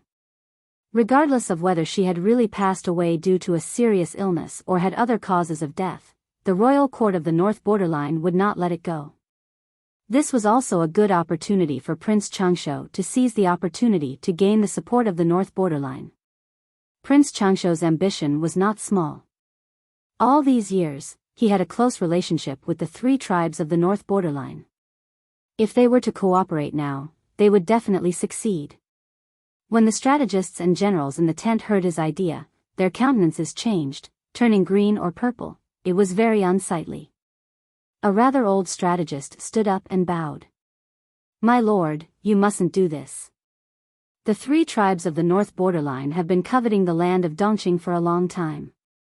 In recent years, their combat power has increased.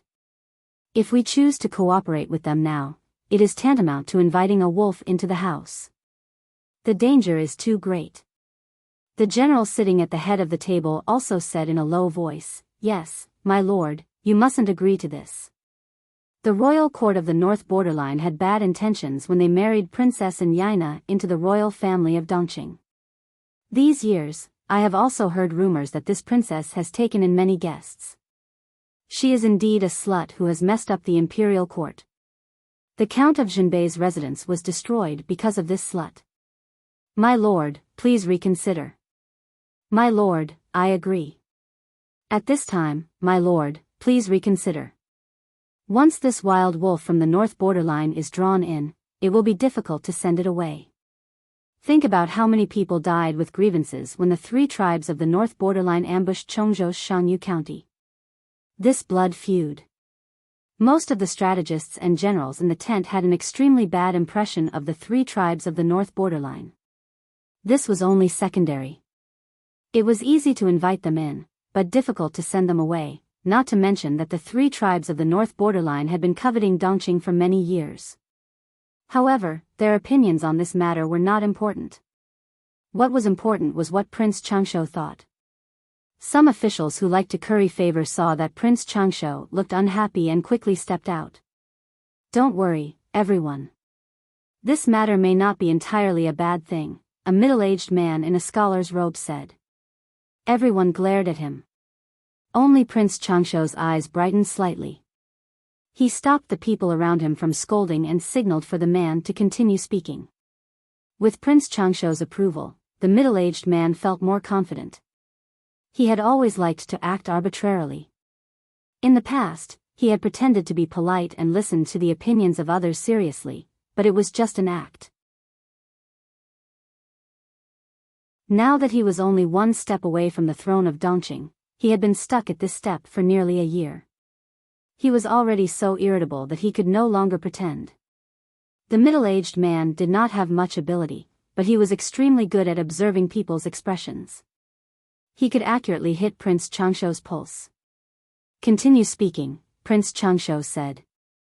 Everyone's face darkened. Only the middle-aged man's face exuded joy. He said, "The three tribes of the north borderline are barbarians. All of them are people who eat raw meat and drink blood. Dongqing is a country of etiquette, so it has the responsibility to educate them. They are merely barbarians. After my lord has succeeded, you can just give them some rewards and send them away. If you can't send them away, you can also make some verbal promises." Full of **T. Everyone's face turned pale. Coincidentally, someone with a more extreme temper stood up and scolded the middle-aged man, calling him a vermin. The middle-aged man smiled and said, my lord is a real dragon appointed by the heavens. He is destined to rule the world. Borrowing the power of the north borderline is just following the will of the heavens. Promising some benefits to the 3 tribes of the north borderline is also to seek greater benefits. The land of the north borderline is the imperial land. Sooner or later, we can take it back. If we don't do this, do you have any other good ideas to successfully conquer Qinzhou? Prince Changshuo's face was calm, but his heart was already in turmoil. He was increasingly satisfied with and valued the middle-aged man. He wanted to promote him to the chief strategist and become the head of the literati in his tent.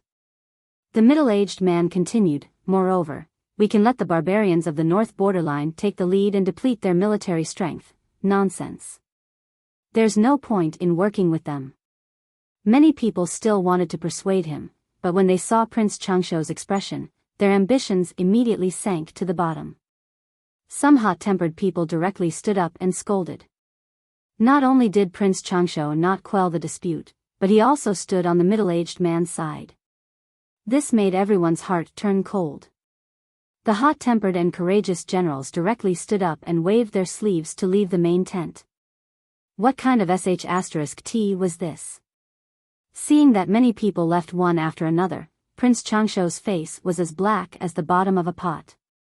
He usually pretended to be polite and open-minded, but it did not mean that these people could behave atrociously in front of him. However, he still had some rationality. He did not immediately agree to cooperate with the north borderline. Instead, he let the spies in Qinzhou continue to probe for information. Princess Yaina was fine. Why did she suddenly die?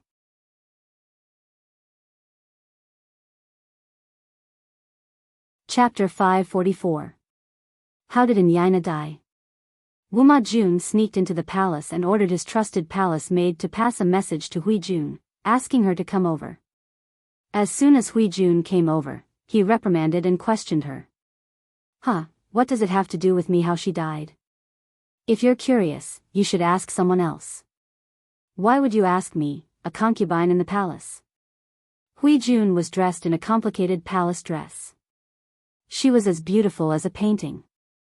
Even the fairies in heaven could not compare to her. She was like a delicate flower that became more and more beautiful. She could attract the souls of others just by standing there. Unfortunately, Wu Majun was not in the mood to appreciate such beauty because he was furious. Wu Majun had originally reprimanded Hui Jun. He wanted to hear the reason and find out more information. He did not expect her to say that. For a moment, Wu Majun was so angry that his face turned red. He was so furious that he wanted to strangle Hui Jun. This solitude understands. You must have thought of a way to kill her, right? You ignorant woman. Do you know how important Yaina is? As long as this woman is alive, I can get the power in her hands and overthrow that old bastard. But you. Hui Jun sneered and said, although it's daytime now, it's better not to daydream. How can you be so sure that I killed Yaina without any evidence? She's the second princess and I'm your father's favorite concubine. According to our relationship, I'm considered Yaina's elder. There's no conflict between us. Why would I want to kill her for no reason?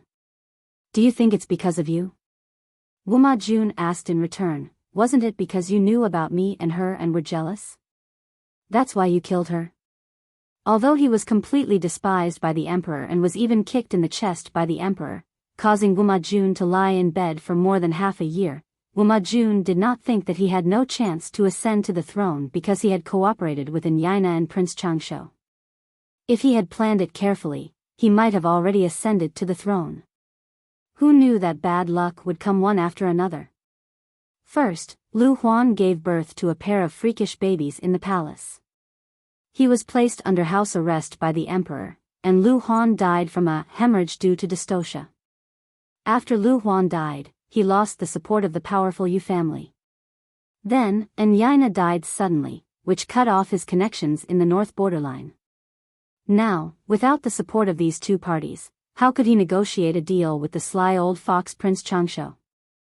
How could Wu Majun accept that the throne, which had been within his reach, was getting further and further away from him. After thinking about it, he felt that Hui Jun had something to do with Anyaina's death. Before Anyaina died, she had entered the palace to visit the empress. Then, she went to Huijun's palace to talk to her for a while. After that, she died suddenly that night. This was the information he could find out. Based on the news alone, Wuma Jun's intuition told him that the death of Anyaina's wife was related to Hui Jun.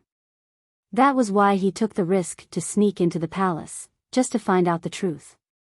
Hui Jun almost burst out laughing when she heard Wuma Jun's narcissistic words. Would she be jealous because of Wuma Jun and Frame Anyaina? What kind of melodramatic drama was going on in this person's mind? You can think whatever you want. Anyaina's death has nothing to do with me. If you don't believe me, then don't believe me. Hui Jun looked tired. She waved her sleeves and was about to leave. Wuma Jun was unwilling to let her go, so he was furious. In the end, he raised his hand and slapped her. An obvious five-fingered mark appeared on her fair and delicate skin.